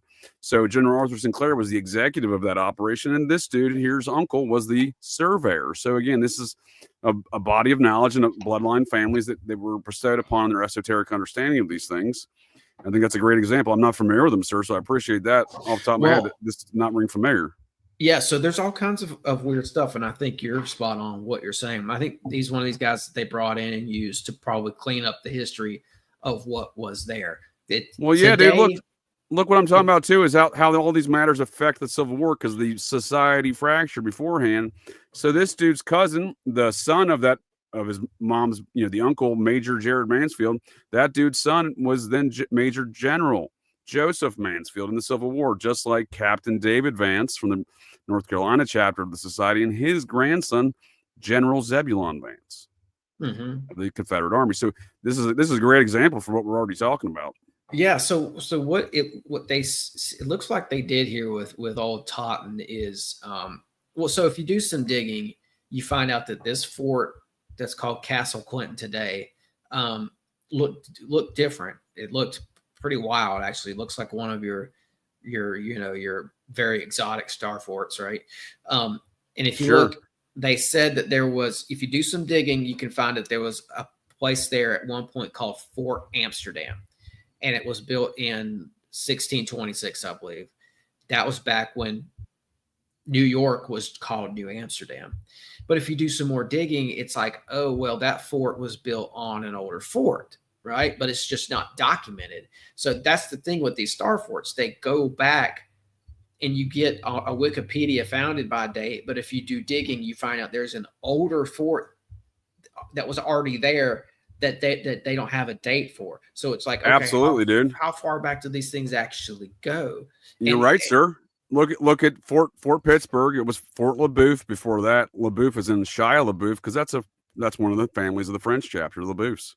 I'm not saying Shia LaBeouf's a member, but we see these even in America here, not even inward from America, not on the coast though. In there, we see the same thing. Yeah. I want to come back to that for that Fort Pitt, but let me show you something here. Got you coming right now. Okay. So this, just so people know what I'm talking about, so on this map, it's called Fort George.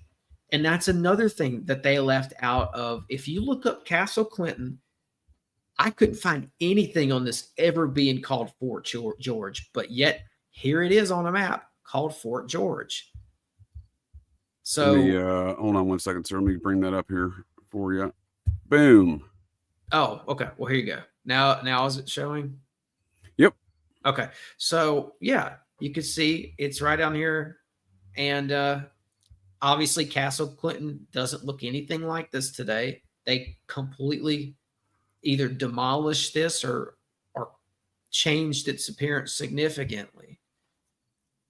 And from what I can find, this was called Fort George back in the 1700s, but before that it was called Fort Amsterdam. Oh, so it sits down at Wall Street, Battery Park. Yeah. Mm-hmm. It's right at the... Okay. Yeah. I know exactly where that is. I have gone by there before. I didn't really take as much notice of it as what you're pointing out today, but it's fascinating. Yeah. I'm just on this note, though, with Philip Marsteller, if I may, sir, this is a great comment. Yeah, there's a lot of characters we don't know about who are very integral in a lot of things. Philip Marsteller is a good example.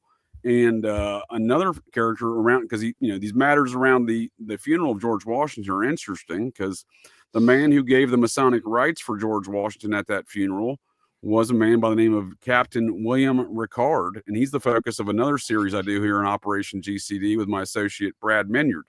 Brad's a descendant of one of those spies from George Washington's spy network, because again, this feud has been going on since day one, and George was not dumb to it either. Brad's ancestor Joseph Minyard he got recruited by Captain William Ricard, the chief recruiter for Washington. There come the wartime, the end of the war, and they were actually, Ricard and Minyards were following around the Aaron Burr conspiracy.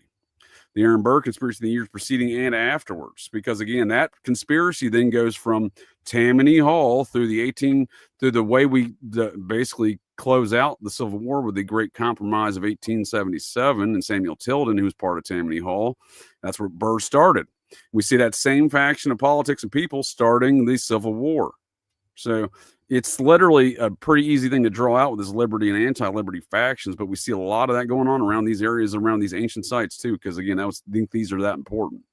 Yeah, and I think that our cities, some of our major cities, again, were ancient sites. People were living there for who knows how long. I think this is a good example. Pittsburgh, right? We'll talk about the weirdness of Fort Pitt here. There's your Star Fort. Who knows how long this is where America was started, sir. I mean, George Washington gave his victory speech just north of this site. I know that because I gave my victory speech for used to hang. One of my dudes works for Fox News, hasn't the guy of the Air Force, but I used to hang out up there like it's a big party area. I used to go to Manhattan. It's a regular at McSorley's Old Ale House, one of the oldest bars in the city. I think 1863. Great spot. Anyhow, when I played in the Fox News production staff's fantasy baseball 2 years in a row, they didn't want me back for year 3. I won both years. The second year, I took everybody on a party bus. I took all the winnings, took the whole league on a party bus, and we went to the oldest bars in Manhattan. But we ended down there giving my victory speech where George Washington gave his victory speech in Manhattan. In Manhattan. Okay, just north of this site, a couple blocks at Francis Tavern. this is Pittsburgh, bro.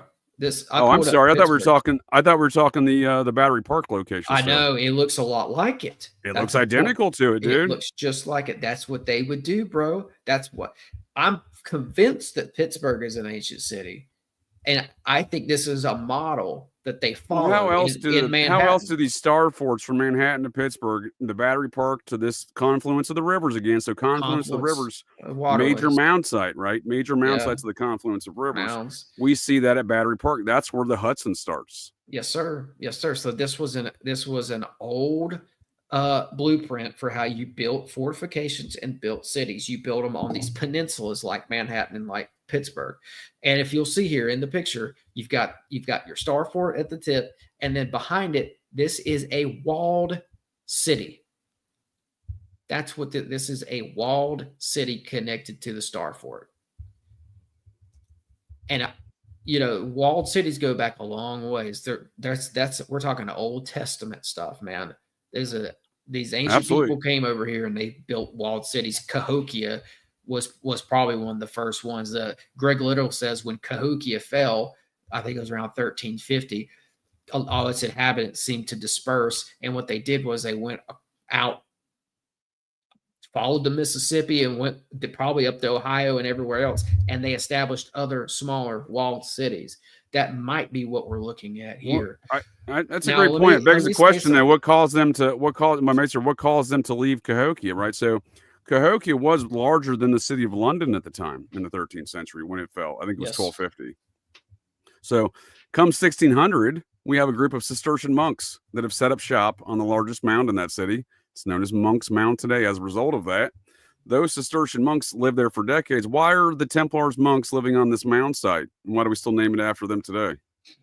And what caused these civilizations to fall, right? So there's obviously a force, right? Whatever that force is, there's some driving force that causes these civilizations to fail. I didn't know that the monks were Templars. That's interesting. They were Cistercian monks. The same lineage of those Cistercian monks can be found today outside of the founding site of the state of California, just outside the city of Chico, and the named after Bernard de Clairvaux, the Saint Clairvaux. They're the beer brewing monks like you see in Robin Hood with Friar Tuck. They brew beer with the local Sierra Nevada brewery in Chico, but they moved one of the religious houses from the Spanish Templar religious houses from the 13th century to that site of the founding site of California. It's either the founding site, don't want to misquote, it's either the founding site or the first Masonic Lodge site via Leland Stanford, one of those two. Okay, well, I would suggest if you see these monks associated with Templars posting up on top of mounds because there was something in the area that they were looking for to do with knowledge and possibly treasure. Right? You're spot on, sir. And these matters of treasure should not be discarded. For example, when I say the Society of Cincinnati and then their sons and grandsons were all the officers in the Civil War, and the Civil War was a fracturing of the society in 1860 when South Carolina said, go fuck yourselves. And where did the Civil War start? South Carolina. So we see these same, and I can point to a lot of figures within the anti-liberty faction that go on still today through those same bloodlines, but that's a bit of a horse of a different color. But my point being there is, during the Civil War, near the end of it, we've been propagandized and sold all sorts of stories about all of these matters of the Civil War, even the end. Near the end of it, we see Stone. I think I previously have misstated this as well in previous shows. Not Robert E. Lee, who was the grandson-in-law of George Washington, by the way. And the Lee family lost all their property. Speaking of liberty and property, they lost all their property in the resolution of the Civil War, which is today known as Arlington National Cemetery and Fort Myers Army Camp, all mound sites. So we see the near the end of the war, General Stonewall Jackson, and General, we'll call him Phil Rogers because I don't remember his name.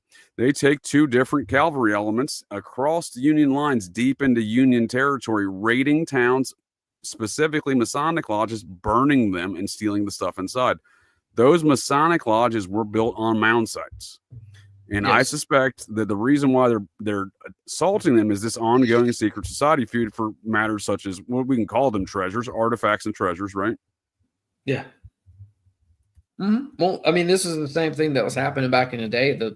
the Vatican was after these treasures the Templars had, so they had to probably vault some of them up and hide them over here in the first place. And then you have like I said earlier, you've got the crazy monarchs trying to, they want the artifacts and the treasures to fund their wars.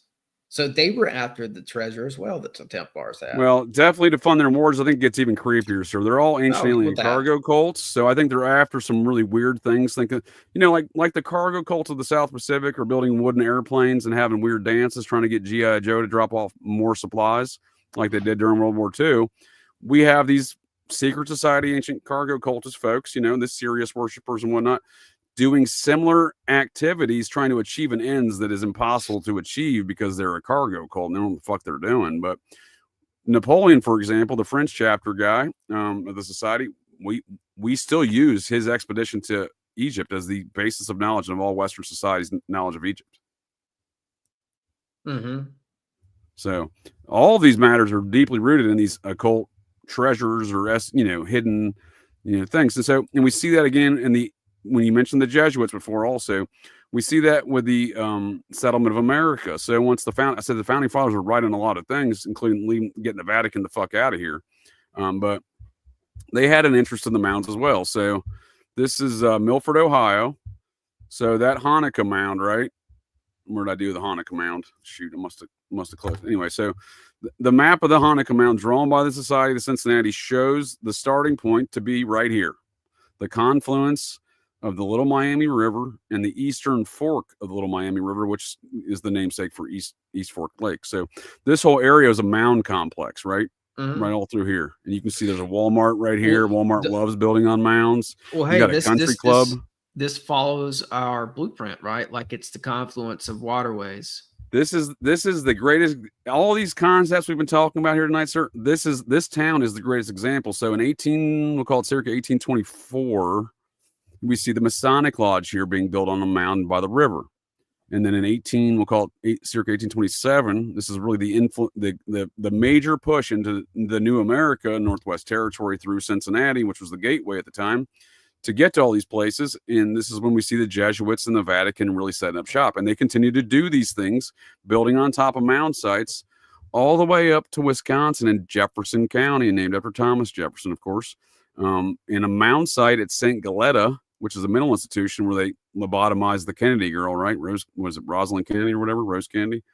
One of them Kennedy girls got lobotomized there. That's also the same mound site at the same St. Galetta facility where the first Wisconsin dog man sighting is.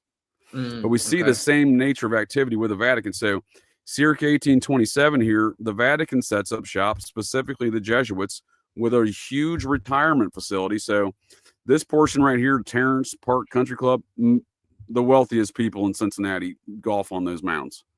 And we see right north of it. It's the perfect place for a mound site again. Oh, again, it's right there at the confluence of rivers. I wouldn't be surprised if there wasn't a fortification of some kind right there at the tip of that. If we want to call it a peninsula, I do too. I think so. That's why they're protecting this property. So in 1827, the Jesuits set up this. See from where you see this first dot with the Masonic Lodge all the way to the second dot. That's all, and that's Mound Road in between. That's all a Jesuit retirement village. It's a huge acreage. I don't forget, maybe 35 acres. Really? Yeah, that's what they're high. That's what I'm saying, dude. And you can't get on that country club, friend, even when you're on a canoe and a kayak. Because trust me, I've tried to look at the mounds. So they don't like that. They don't care for it. So it's a site that the Jesuits have been holding on to for who knows how long. Yeah, and well, at least 1827. They knew it. They knew they knew. Can you pull? I'm going to show you something. Can you pull that Pittsburgh thing back up again? Yes. So let me see here. This one's interesting. Because it says Fort Pitt, right? That's what they call it today.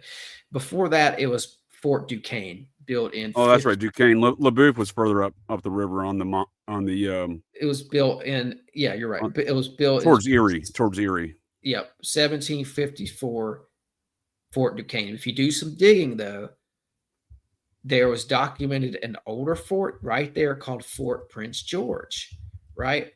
They don't like to talk about that. They usually cite Fort Duquesne as they say that's the first one. They say, oh, they built Fort Duquesne in 1754. But then if you look, it's like, oh, well, what was Fort Prince George and why was it there earlier? Then if you do more digging, you find that there was a place there called Fort Trent, older than all of them. So what you see here is it just keeps going back, and it doesn't have a proper origin story because it's always been there. But they say the French came in and did it in 1754 and built it. There was nothing there, and they built Fort Duquesne.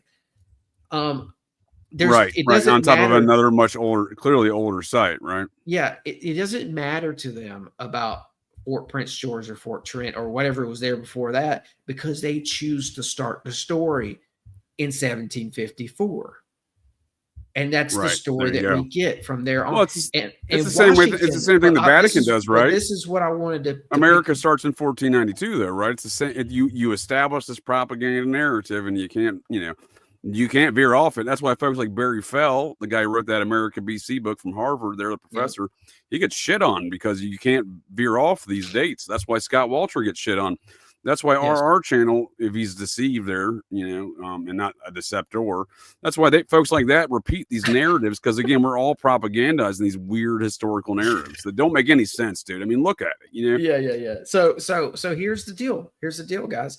Wikipedia says, last time I checked, it said Pittsburgh was founded in 1758.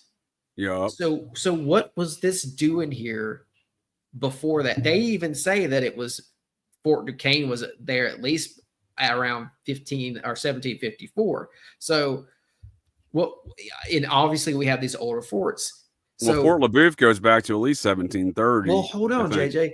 I want to ask you about this because I think Washington may have been involved with this, because Washington was involved in taking one iteration of these forts from the British, I'm pretty sure. Right? Do you know about? I mean, I'm assuming you might have read about that at some point. No, you're spot on, sir. This whole area we're talking about, from the Whiskey Rebellion, which has been sold to us in a propagandized narrative, got George Washington, I would argue, up on charges for treason when he murked his boss, the commanding general of the colonies for the British Army. He was a colonel, General Braddock. They took General Braddock into this area, and Washington, all of his boys survived, and I have like 4 of my forefathers were on that mission. Lewis and Clark were on that mission. Christopher Gist and his son, Colonel Nathaniel Gist, were on that mission. A lot of folks we know in history, Daniel Boone was on that mission. They all survived. General Braddock and all of his men died. George Washington would gain General Braddock's red sash and wear it the rest of his life. In 1791, George Washington is running around Alexandria, Virginia, wearing that red sash in his military uniform, ready to go to war, because I'm confident they charged him with treason. But my point being there is, you don't get ambushed and then somehow get your general officer's red sash off his body and all of your men survive. What happened there was George had colluded with the French, the predecessors to the French chapter of the Society, the ancestor, the men who had become the French chapter, who were stationed at Fort LeBoeuf. And again, he would take over these forts from those same folks, because this was during the British and French Indian War. So he's on the British side, colluding with the French to murder his British boss, and then all of his men survive. And again, it's a very important geographical area here. That's where the Whiskey Rebellion would be later. That's where Fort Vance would be, just south of there, what is now Washington, PA, where literally every president, I think it's every president, has visited Washington. They have done official presidential visits to the city of Washington, PA, which is the first city created after the Treaty of Paris. And that was Fort Vance before, and I'm sure it was some other fort before that. Right. And it's right down, it's right on the, right near doors, it's nearby to Pittsburgh. It's like, I can see it in my mind on the map, how close it is. I'm trying to put that in the words. 30 miles south, down the river on the Ohio there. So what was George Washington doing in 1757? What was he doing? Because if Pittsburgh was founded in 1758, according to the official record, what was Washington doing the year before that? And I can say right now. Involved? Tell me. Yeah, that's what. 1756 was the murder of General Braddock. He resigns from the U.S. or the British Army. So when Lawrence Washington died, and he didn't inherit Mount Vernon for many years because of his sister-in-law, Lord Fairfax's daughter, she wouldn't give him the property. You know, George was living out in Winchester. He was the commanding officer out of that Fort Loudon, and again was the colonel once he inherited Lawrence Washington, his elder half brother's military position. So he at the age of 26, he's like the top military dude in America. You know, and then they send over General Braddock, and he, you know, again, George takes care of General Braddock. And again, wears the trophy the rest of his life, that red sash. It's in a museum at Mount Vernon today. They just don't really tell you all the details there of, you know, how that all came about. But you see all these things going on there, and you see that George Washington's clearly doing a lot of things that you know, in the early era. But in 1757, this is his neighborhood, right? He knows all. He's the expert in all of this land. He's the one who surveyed it. He's the one who's traveling through here with Christopher Gist in his late teenage, early 20 years there. Yep, the old handler, the esoteric handler. So they have a larger body of activity going on there for sure. But what we do see it for sure also is the fact that, you know, in 1757, George retires from the army. He marries Martha in January of 1759. History would claim we don't know how they met. I'll tell you right now. When he was 17 and met 24-year-old Matthew Vance. Matthew Vance was that's allegedly my forefather, Abner Vance's father on paper. Matthew was married to Ann Jones, who's Martha's first cousin. Martha's mother's Frances Jones and her brother's William Jones, and that's Ann's father. So we see history won't tell us how George and Martha met, but we know that he's friends with Matthew Vance, who's married to Martha's first cousin. So presumably that's how they met. But even their marriage indicates, you know, a lot of folks. Again, there's something going on there because you have a 17-year-old Matthew Vance in Winchester, Virginia. You got a 17-year-old Ann Jones down in New Kent, Virginia, down by Williamsburg. We're talking a 250-mile distance. And then they travel 200 miles each themselves to Philadelphia to get married. And that doesn't make any sense. You know what I found too, in regards to the creation of these cities, what was happening in the case of Louisville? The government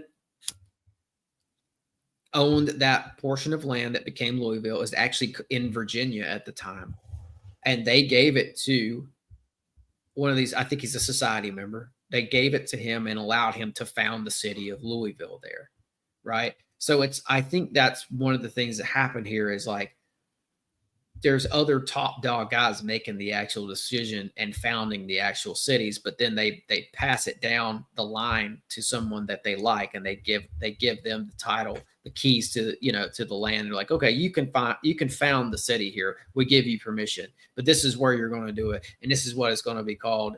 And that person's name was King Louis. Right, but that's not who. For some reason, they named Louisville after King Louis, but it was land owned by D.C., owned by the state of Virginia. Right, but that's what I'm saying. That's what I'm saying. It's all society stuff. King Louis is the French chapter. Right. So, and it's not just the French chapter, because we see it's the Czechoslovakian, Polish royal families. It's the German royal families like General von Steuben. It's the Swiss royal families like the Gallatins. It's the Swedish royal families. There was a Swedish Revolution. The King of Sweden's a member of the Society of Cincinnati, hereditary member, by the way, because two of the original members were part of that royal family, and then they were murking each other in the years after our revolution. Yeah. So we see all these royal bloodlines. What I'm getting at is when we're looking for who's sanctioning these activities, it's those ousted royal bloodlines of European royalty, like we see with the Magna Carta. So again, the Templars, many of those 25 knights that they call robber barons, who were getting their property back and their rights back, because King John, who stole the kingdom from his Knights Templar brother King Richard while they were on the Crusades, again, the film Robin Hood, we see them trying to get their land back. And again, we see this again. It's the same fight, though. You see what I'm saying? It's the same. It's these, again, you can call them royal line family feuds, right? But they're just fighting amongst themselves. And again, it's the same things today. And we see those things with, as far as who's sanctioning these things. Again, there's a lot of power involved. When we just say the founding fathers, again, there's all these other opposing bloodlines and families, not just the Jacobites or the Huguenots, etc., the Swedish, the Germans, across the board there in Europe. They're all involved in the Society of Cincinnati, and they're all involved in these revolutions. Yeah. Let me ask you this. Have you ever heard that that area referred to as the Forks, the area of Pittsburgh? As far as the Monongahela, the Susquehanna, and the Ohio. Yeah. Well, I mean, it's the largest confluence of rivers, I think, in America. Those three rivers, right? I think it's bigger than the Missouri-Mississippi confluence, right? And the Ohio-Mississippi confluence. Yes, I found this interesting story with that. So again, Wikipedia found it by date for Pittsburgh is 1758. Well, it's a source of all information on the interwebs, right? It couldn't be wrong. Story about 1752, where these Virginians come in and they ask the natives if they can put a store in the Forks for fur trading. The Forks, I'm pretty sure, is where Pittsburgh is today. So basically, these Virginians come in and they fire off 4 rounds at once. They fire off 4 guns at once, announce their presence. They're responded to by a freaking roar of 100 guns from the natives. And the natives come out and meet them. And from there, they have a friendly discussion. And these guys are wanting to put their store in here. But I'm saying this was years before Pittsburgh was officially founded. So why did these guys want to put their store there? Because it was a pre-existing city, I think. You know what I mean? There was a port there. Yes, absolutely, dude. Absolutely. Again, when I mistook that Fort Pitt one for the Battery Park one in Manhattan because they look damn near identical. Again, this is Francis Tavern right here, 54 Pearl Street. Which again, when we want to talk about more recent anti-liberty stuff, this is where those communists in the 70s blew up this building for some reason. So I wonder why. So there's a huge statue of George Washington across the street as well. But we see this is Fort Clinton. Remember, I said it's right north of there. This is that Fort Clinton, and this is Battery. This is where this was the most important geographical location for George Washington. Right. Really? So there's a reason for that, right? That's where this was his headquarters for the war, right? Once they ran the British out of Manhattan, that's where he set up shop, and that's where he continued to be the president, I think, for the first year of his presidency. Right here in Castle Clinton, right next to it. Right next to it, there, 54 Battery Street, there in front. What was then Francis Tavern is still today Francis Tavern. And if you go there, tell them JJ sent you because they remember me. I gave my victory speech there. So Washington was using that area, right? Like he knew that was his basis of operations. That was his main headquarters. There's power in the history of that location that he's wanting to tap into, I'm assuming. Absolutely. If you want to get real weird, the other side of my family tree, my New England branch, my forefather Elias Buell, a major from the Connecticut chapter of the Society of Cincinnati, was George Washington's head of security at that location. What I'm getting at, there's a reason why we're saying esoteric understandings and things being brought to the bloodlines, and talk about this a lot. Folks are tracking these things. These are not by accident. That all of these Venus families, as Scott Walter calls them, he's written about these books as well. How these families all stick together through the centuries. Yeah, because folks are tracking these things. Vanderbilt tracked it. Vanderbilt knew about it. That's why he aligned his Dick statue alignment with Castle Clinton. He knew about it. Yeah. Well, these bloodlines are passing it down, and all of these families stick together, right? He's a Venus family for sure, because half the reason why they made the alignment the way they did was tied in with Venus. Yes. And they may, if I could go back in their heritage more, their Dutch heritage, I may find more Templar stuff to substantiate why they integrated with the Society of Cincinnati folks in America. Right. Mm-hmm. Because again, Cornelius Vanderbilt, the first one, right? His son marries the daughter of a New Jersey family of the Society of Cincinnati. Oh, he married into, or so they kept the it in the family. Well, that's what I'm saying. So, like, you have the Vanderbilts and like the Astor family that are out of New York and whatnot, famous kind of blue blood families. They don't have initial OG membership in the society, but they married into the families of, right? Right. Both in New York and in places like South Carolina. Right. And he was a Mason, so he was in he was in the order, so to speak. Yeah. But as I'm saying, these bloodlines are being tracked, they may not, as they're not original members, but married into the membership bloodlines, and therefore we have Vanderbilts and Astors who are members hereditarily of the society today, but they don't have original members of that surname because they married into it. But if we under the concept, folks, or someone's tracking these things, right? I don't have George. My entire family tree doesn't come up George Washington every angle. The least of which is my Appalachian family pole there with the Clan Vance. But someone's tracking these things. I don't have the Randolphs and which is one of the. All of my family tree goes to Jamestown on one side and Massachusetts Bay on the other. Right. So someone's tracking these things, and in that regard, I'm sure the Vanderbilts had an in to get in, and marry into the Van Cortlands, the Van Schulers, right? These aristocratic original families in New Amsterdam. The same way Alexander Hamilton did. So Alexander Hamilton marries Elizabeth Van Schuler, that British Parliament guy I was talking about that helped with the Louisiana Purchase.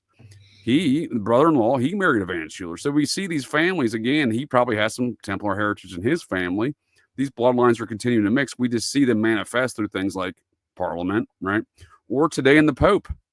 So I say these institutions get compromised by these different factions and feuds. Today, we have an American Pope of French Protestant origins who most certainly has kinfolk, even in his Prevost surname family, the Prevosts, in the Society of Cincinnati out of the French chapter, without a doubt.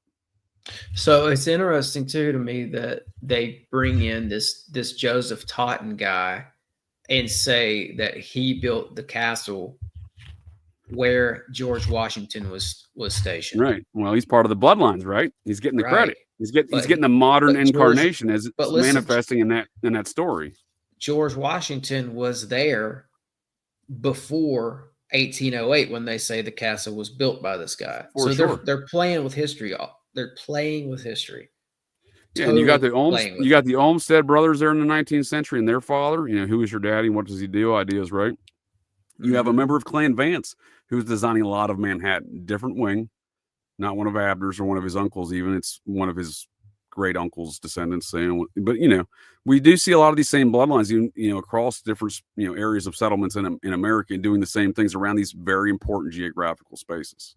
Right. Yeah. And again, this Totten, right? He's doing important things associated with the bloodlines, associated with the society. He's in the Smithsonian, and also, like I said before, he's in the Army Corps of Engineers, who's going back to the beginning of this conversation, who's responsible for building a lot of these dams and the cover up of ancient sites. He was the chief surveyor, was he not, for the Army Corps? It said. Yeah, I believe so. Yes, and they also said that he built that very enigmatic Fort Jefferson down at Tortuga. You know what I'm talking about? Oh, dude, that's when I was going to bring it before. So these star forts, I've been to Fort Jefferson down in Dry Tortugas in Key West. I've also been to the other fort down there, which has a haunted doll in it named Robert. I don't recommend going to that fort. It's built on a mound.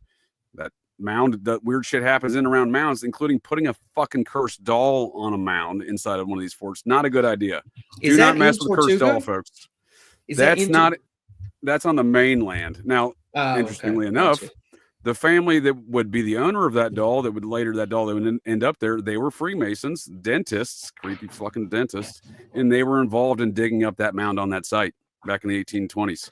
Okay, it would later become a Civil War site. Let's go back to Fort Jefferson and Tortuga for a minute, since you've been there. Oh, yeah. That seems like it may have been something else, an older place. It's 100% older than what they claim it is, dude. I've walked around there for hours. I camped out there one night.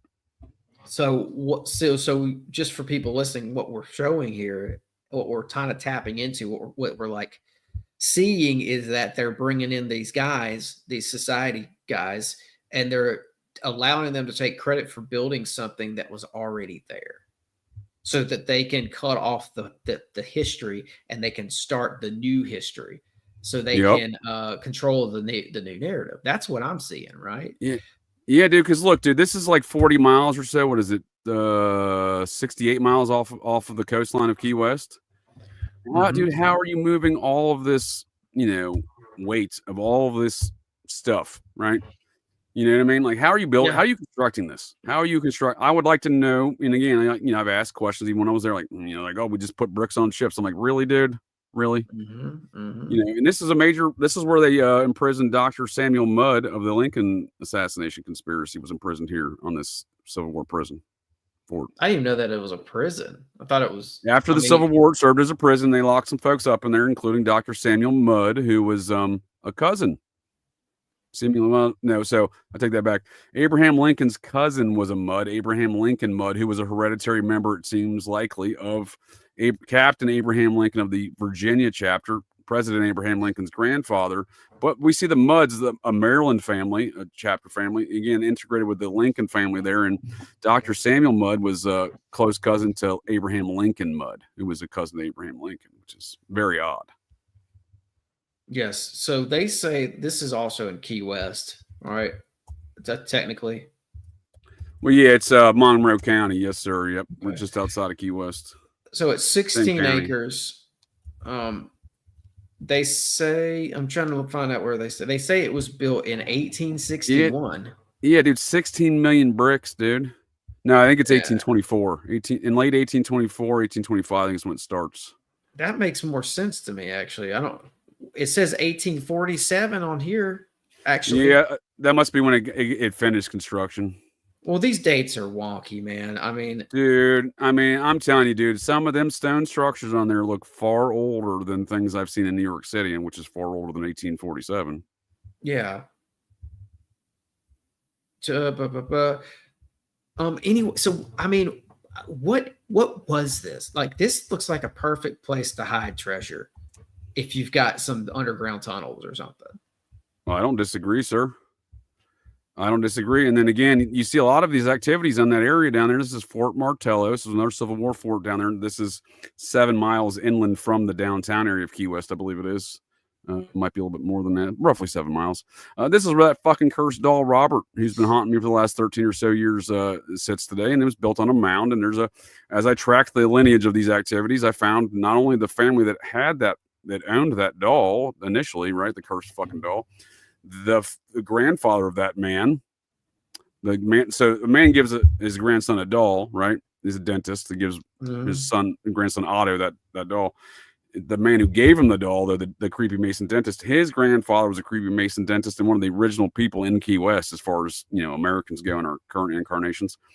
And he was a Freemason who actually was apparently involved in excavating the mound under Fort Martello. So there's a lot of stuff that goes on down there, man. These people knew these structures existed, I think, like we're saying, long beforehand. And again, it goes back to the game I always play on here, and much relative to the paternal knighthood of the Society of Cincinnati getting passed down to the bloodlines and the knowledge therein that gets passed down there. I like to play the game of who is your daddy and what does he do? And I think as we close this thing out here, sir, I appreciate your time and folks of the interwebs. I like to play this game and get your thoughts on tonight's subject, not so much relative to specifically these kind of matters, but again, relative to matters of high weirdness and conspiracy matters I like to discuss here on Operation GCD.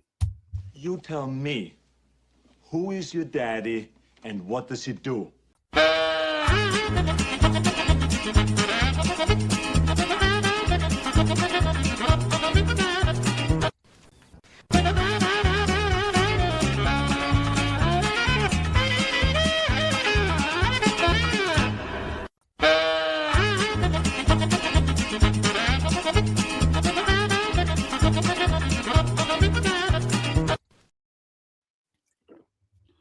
That's Ronan Farrow and his alleged father, Woody Allen, and his, what I argue, and even family member of his own family, and his mother, that his actual biological father was her previous husband, Frank Sinatra. Now, I've played this game before with those two characters. It gets weirder, though. And this is what I'm saying about, this is my point of playing this game on this specific version tonight, sir, is we're sold a very false narrative of history, our society, and things generally speaking in this world.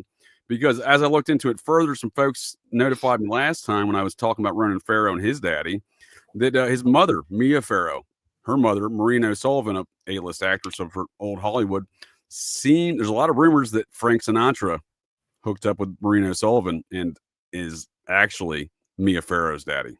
So, and then later married Mia Farrow, and then later had Ronan Farrow again. And then we see Woody Allen marrying his daughter. We see a lot of weird shit like that within those things. But what are your thoughts? Ronan Farrow, obviously the son of old Blue Eyes Frank Sinatra, right? Oh, the young kid looks just like Frank. Frankie Blue Eyes, dude. Frankie Blue Eyes, dude. Yeah, that's close. Yeah, I've seen a lot of these, JJ, a lot of these alleged I saw the one, for instance, there's that one going around with Taylor Swift and what's his name? Satanist. LaVey's well, daughter. sir, you just spoiled alerted my next Friday. Zena LaVey and I was gonna do that next Thursday. Zena LaVey and Taylor. That's a weird thing, dude. She looks exactly like Zena LaVey, dude. It's fucking. They creepy. look alike. They do, but so point is, I've seen a lot of these, but that one, there's something to that one because that looks like Frank. Oh, dude, it's just it looks like Frank, and then also his mother. So his mother, and he's the product of Ronan Farrow. If he's a product, as it appears, from Frank Sinatra and Mia Farrow. Well, Mia Farrow seems to be the product of Marino Sullivan and Frank Sinatra. So again, we see it's this weird inset. I'm my Clan Vance family tree is more of a Appalachian family pole, lacks the requisite tree branches. I'm not here to criticize their incest versus mine. I'm just saying, like, these are the things that were often not described in polite society, and these matters are sold to us and propagandized in many fashions. But obviously, it matters who your daddy is and what does he do, and it's not just the Society of Cincinnati, because we see why does Ronan Farrow perpetrated as this major media figure outing, the Groper gate. What do they call that? With Harvey Weinstein, he was the guy behind the Harvey Weinstein stories. Yeah. Me too. There we go. Me it's too. An incestuous bunch, I'm sure. Yeah, but why do we have the product of a multi-incestuous generational situation? Ronan Farrow, Frank's a Satanist, nonetheless, amongst other things. Sinatra was connected figure. Oh, dude, a whole Rat Pack are deeply connected to that whole Satanist movement. Oh yeah, I heard there's one of the guys was an African American on the Rat Pack. Sammy Davis Jr. Huge Satanist. He was in Rosemary's Baby, Cocaine Bob Evans and his process friends, Tate and Polanski. Roman Polanski was the director. Mia Farrow was the star. Sammy Davis was in there. Anton LaVey was the technical advisor. And Frank allegedly would divorce Mia Farrow on the set of that matter. They had some sort of dispute, as it claims. Nonetheless, was Sinatra in that movie? No, he was apparently there along with everybody else hanging out at the Dakota building in Manhattan, where John Lennon would later get murdered. That Rosemary's Baby thing just never ceases to amaze me. It was like a who's who, right? Like shit, man. Yeah, just and LaVey and who was it? I'm trying to put all the pieces together with this Rosemary's Baby thing, including what you just told me. That's wild, man. There's super wild. That's where Aquino says he met LaVey was at the premiere.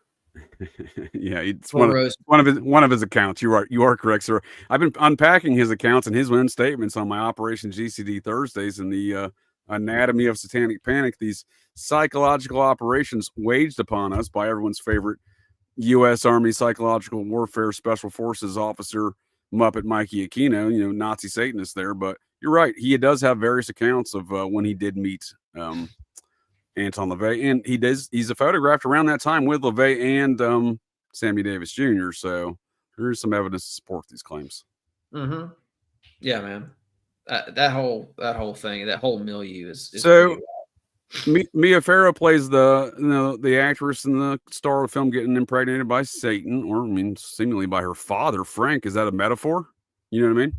Because again, dude, after I previously played this game with Ronan Farrow, Woody Allen, and Frank, which is obviously not Woody Allen's son. There's no even way to dispute that. And again, Frank's daughter and Mia both recognize that Frank's the father of Ronan today. Like they both alluded to that in interviews in recent years. But then I was notified of the rumors that Mia Farrow's father is Frank Sinatra, and I'm like, holy shit, dude, they look a lot alike.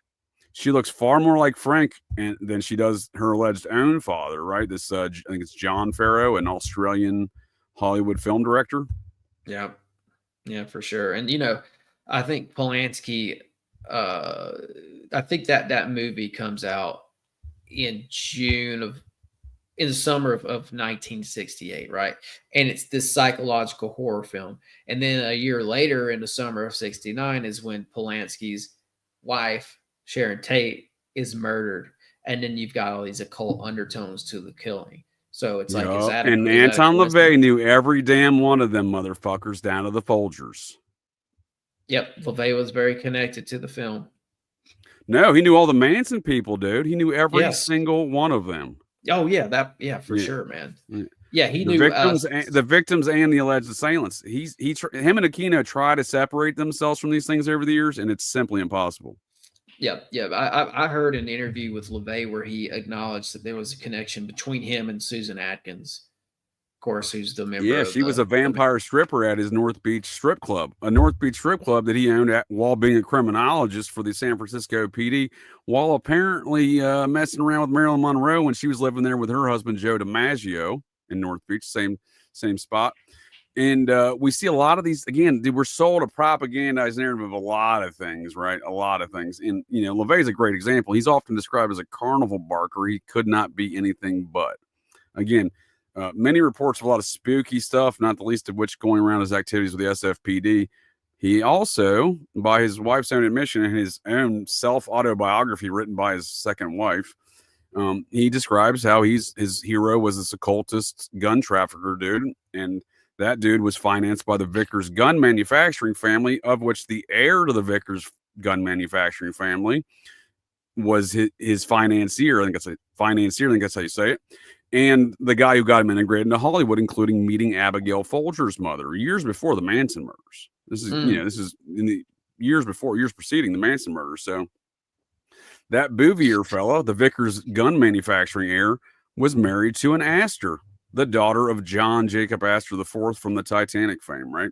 Her first cousin is a founding member of the Process Church of the Final Judgment. So we see a lot. And that woman, the Process Church woman, a woman by the name of Maria Astor Drayton, her father, Satan Astor Drayton, was a member of the Society of the Cincinnati's South Carolina chapter.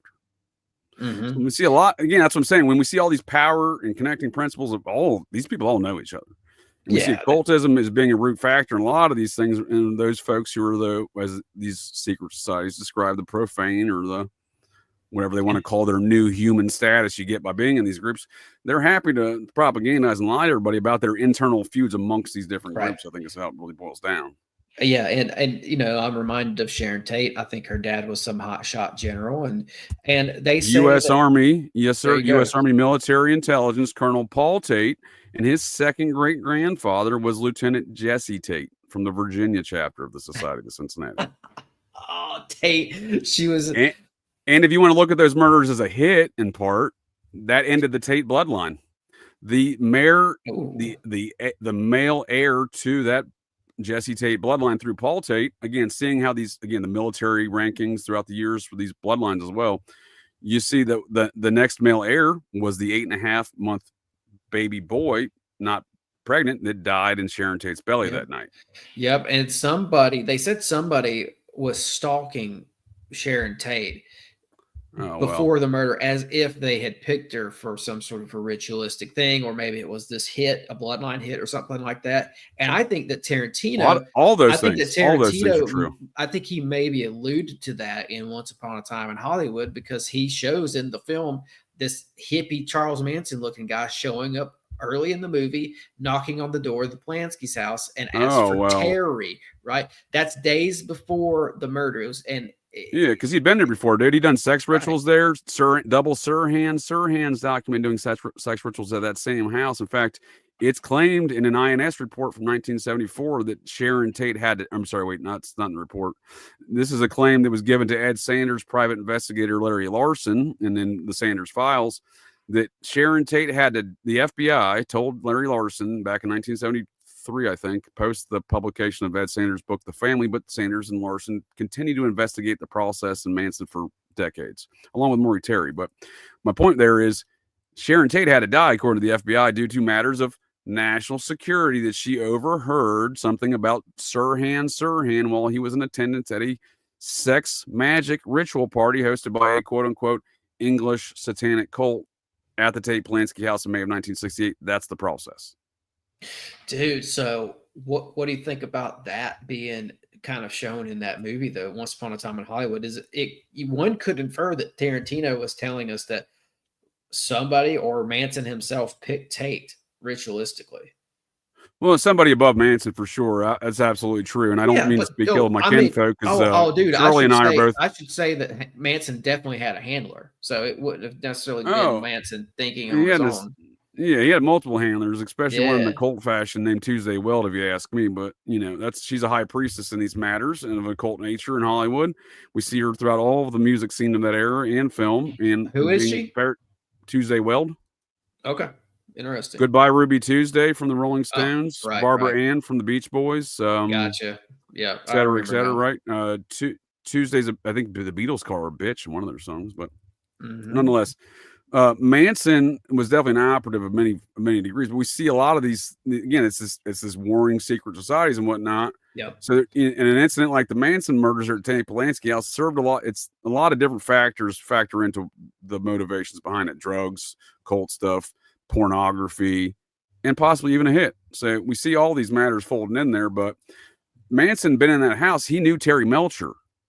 Terry Melcher was the Beach Boys producer and is essentially the other Beach Boy. He's responsible for writing songs like Kokomo for the Tom Cruise cocktail film. One of the few films that Tom Cruise doesn't play a tall guy who knows how to fight. Terry Melcher and his girlfriend Candace Bergen knew Charles Manson very well. Murphy Brown.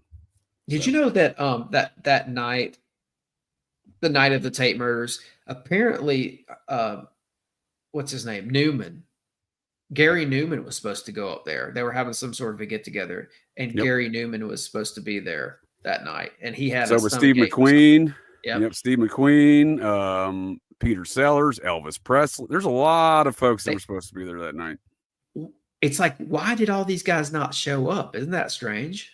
I think they got the call. Yeah, man. Boy, these people are all occultists. Cocaine Bob Evans, he famed Processian, responsible for the Roy Radin murder, unindicted by Charlie Manson's friend. The then district attorney of Los Angeles, Ira Reiner, decided, Bob doesn't need to get charged in this. But nonetheless, I meant to say Paul Newman, by the way. I think I said Gary Newman. Yeah, I knew who you meant. Yeah, well, it's the same. It's the same cast of characters. So Paul Newman, Robert Redford, all of these folks have Cocaine Bob to thank for their careers. So. Man, that Tate murder, boy, it just gets deep. Well, it's a good, like that town of Milford. It's a great case study and an example of what we're trying to unpack as far as these secret matters of narratives and propaganda and history of America and these dueling and feuding secret societies. I think it's a great example looking at something like that. Because again, let's look at the La Biancas. A lot of Nazi shit connected to all of this, not the least of which the Nazi Satanists like Aquino and LaVey in the process. We see Leno LaBianca. If you understand the victimology of what got him murdered, him and his wife, a lot of folks contributed to mafia debts, which again, much like the Tate Polanski situation, there was numerous things factoring into that, right? It's the whole hog effect of these situations. Leno LaBianca appears to have been the military police sergeant in charge of Camp Overcast, which was the initial first-round draft of the Nazis back before Project Paperclip. Folks like Werner von Braun, Walter Dornberger, who would bring us Bell helicopters and stuff like that. These folks were part of that operation. So he would have been the ranking sergeant, Leno LaBianca, E6 MP for the U.S. Army Air Corps, not the Air Force yet. That was the same organization that would become the Air Force MPs, which I was a member of for 20 years. But he was an E6 at it. I retired in E7. We had E8 and E9 above me. At the time, he only had E7 above him. So he would have been in charge of that entire operation as far as military police unit. Dornberger? Leno LaBianca, the victim of the Manson murders on the second night of the Manson murders, right? So he seemingly had a lot of Project Paperclip Nazi connections in an area of Los Angeles that's really ripe with those aerospace Nazis from that same program. Yeah, okay. Yeah, interesting. Yeah. That's what I'm saying as far as there are other narratives that lie beneath the surface of a lot of these major parapolitical events. Yeah, sure. You got that. Cocaine Bob, what's his real Cocaine name? Bob, dude. He's one of my favorite characters, man. What's his real name? Robert Evans. He's actually changed that. He's actually a Ukrainian Jewish man from Westchester County, New York. His mother's family is very prominent still in Westchester County, New York. It's a real den of iniquity up there, if you ask me. Yeah, man. I love the Tate murders. I mean, not like that. I just think it's an interesting case study. Well, no, you're right. And we're looking at matters of very interesting case studies that seem to exhibit a lot of patterns that we see across the board that impact our society and America today. Right. I think, the process church is a great study along with the processing and cocaine Bob there, and to understand how these things really go unnoticed and lack of accountability. I'll show you one photograph to exhibit that and why that happens.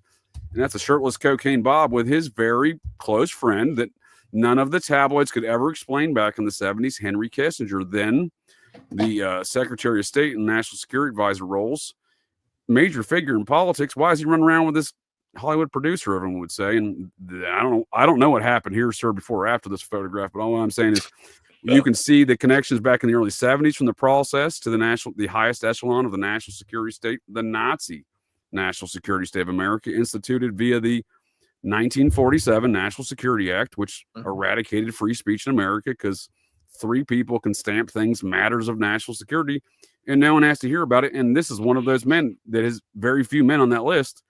His right-hand man, Brent Scowcroft, Major General from the Air Force, his assistant would start a neo-process cult 40 years after this photograph. So there we see 40 years of America's national security interests arm in arm with the process church. So that's cocaine Bob. If you want to understand cocaine Bob, that's the concept to understand right there. Gotcha. Whatever happened here. It's guys like Kissinger who I think,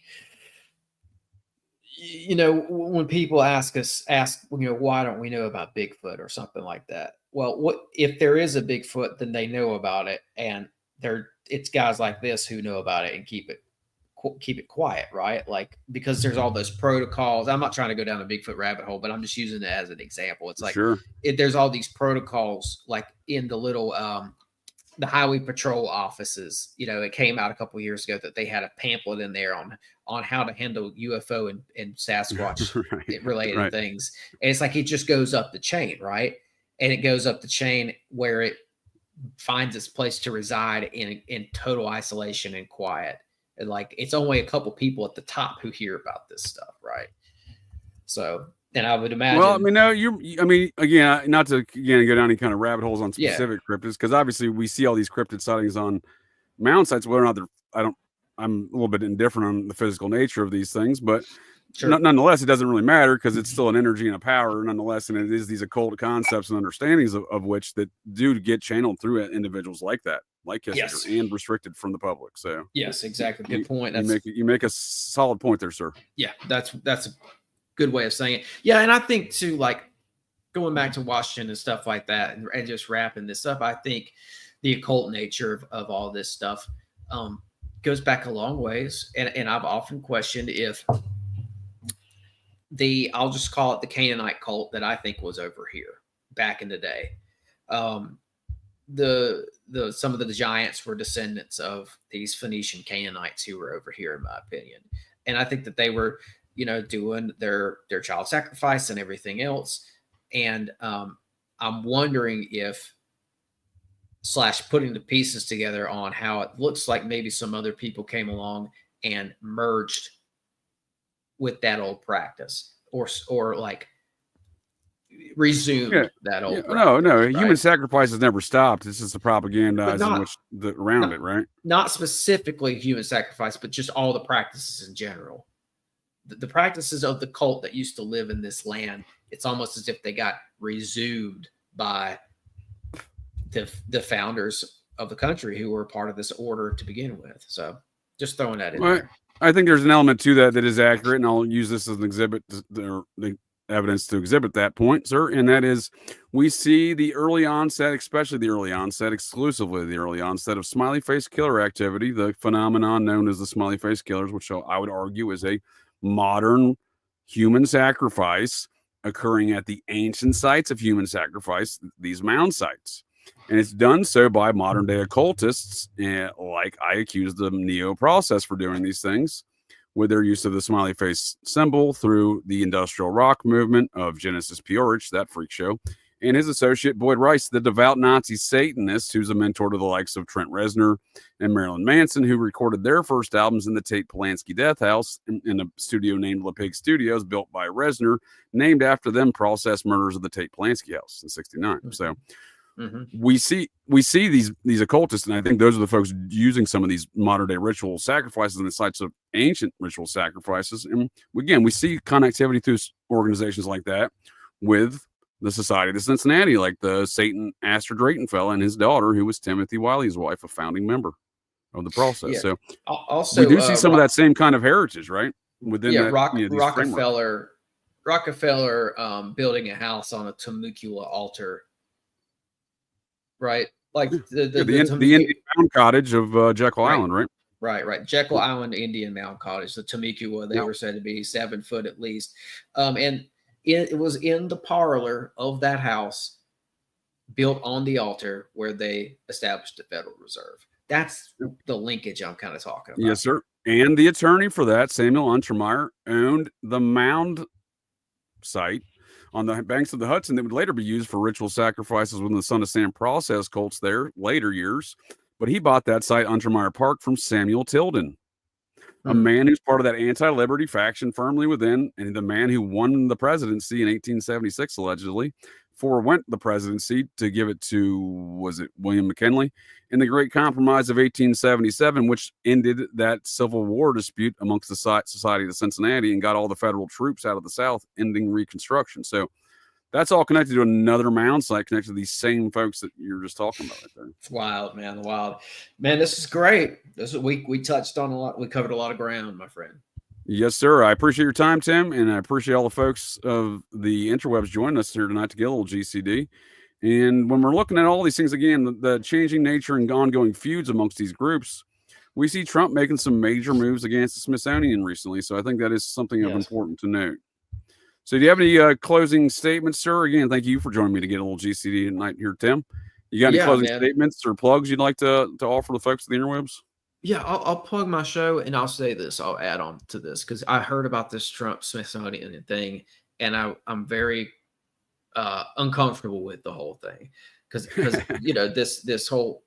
I know what's down there. I know some of what's down there beneath that institution, and it's a lot of stuff that needs to be turned over to the American people, and so the truth can be understood. And I'm afraid that some of it's going to get destroyed, but. Sure. We can talk more about that later at some other time. War already has been destroyed, right? War already has been destroyed. Yeah. So it's concerning to me that what's going on there. But anyway, yeah, man, this was great. I appreciate you having me on. I want to thank everybody out there for listening, everybody who engaged with the live and everything. So, but yes, I'm Tim Constantine. My show is Sixth Sensory Podcast. I spell it out SIX. You can find me on Spotify, Apple, YouTube, Patreon, and Instagram. And as always, JJ, it's been great, man. Thank you for having me. No, Tim, again, I appreciate your time, sir. Great conversation. And as always, I'll leave here with some new tabs, including some stuff in the Society of Cincinnati areas that I, often like to think that I know a lot about those regions. And Fort Hunter was one I did not know of. And those stories are very intriguing to me. And folks of the interwebs, I hope, based upon the chat, Tim, I'm a real barn burner here. Appreciate folks' time and attention and joining us in the commentary here as well. And I got an Operation GCD Sundays coming up here, 9:15 p.m. Eastern Standard Times, talking the transpocalypse, the Silicon Valley-based, AI-focused, rationalist, vegan, homicidal death cult who... Speaking of that Processian Boyd Rice, the Nazi Satanist fellow, the devout Nazi Satanist, his own words, not mine. His bandmate was the attorney for the leader of this cult who helped him fake his death before their murderous homicide spree across America. So when they invade my bootleg home state of Vermont, I'm not happy, but that is the mountain I grew up on, Camel's Hump. And again, Major Elias Buell there, my forefathers, the man who founded that town there and base of that mountain there in Huntington's. And speaking of land disputes and all these feuding folks amongst these groups screwing each other over, Ethan Allen, the general of the Green Mountain Boys, they fought within the New York and Connecticut chapters because they weren't a state. It was the Republic of Vermont. So Ethan Allen was the head of the Vermont Green Mountain Boys, though they're militia. His brother sold my forefather, Elias Buell, a bunk piece of real estate in that town. So they like to screw each other over, Tim. There's no doubt about that. But also there in that same area, speaking of ancient history, there's Celtic script in the mountains So it ain't just West Virginia. We see that in Appalachia, the old Celtic script. We see that in places like Vermont because, I mean, there's maybe a few townsfolk that know those woods and that mountain better than me, but most of them have all passed because they all taught me before they passed. So I'm just saying there's a lot to be hidden there in those hills still to this day, I imagine. Oh, for sure. Among the Templar ruins of the Hunter Mountain and all that, man, I can't wait to hear what you have to say about that. That's what made me think of it. Future. Mm-hmm. Yeah, when you started talking about that, dude, I already know some similar stories around that mountain up there that's been passed down through these same bloodlines, if you will. Well, that's why I think we should do, and Landon Daily Distant kind of proposed this idea, but maybe we should do a show on the occult nature of some of these little to unknown locations, right? Because we touched on it today, and so we'll have to. So deal, sir, deal. Yeah, deal. And Landon's got. I like Landon's perspective. He's got a lot of good information, much like yourself, to add to these conversations from a slightly different angle. We all bring, I think, a little bit. Again, a little bit new information every time we talk, Tim, and I appreciate that for sure. And I appreciate where your brain hole's at there, sir. And folks can check out Tim's podcast, Sixth Century, and the links in the show notes. And any last alibis or closing statements, sir, before you call it in. Thanks again. All right. Again. Well, on that note, catch you folks at the interwebs next time. Well, that's it. That's the show here, folks. So the next time you're out on the town, visiting your local watering holes, or perhaps just meandering around, and you hear the unmistakable sounds of metal clanking, and you spot signs of a disturbance, but check your six. Look in that garbage can, 'cause you never can tell. The GCDs may be loose in your town.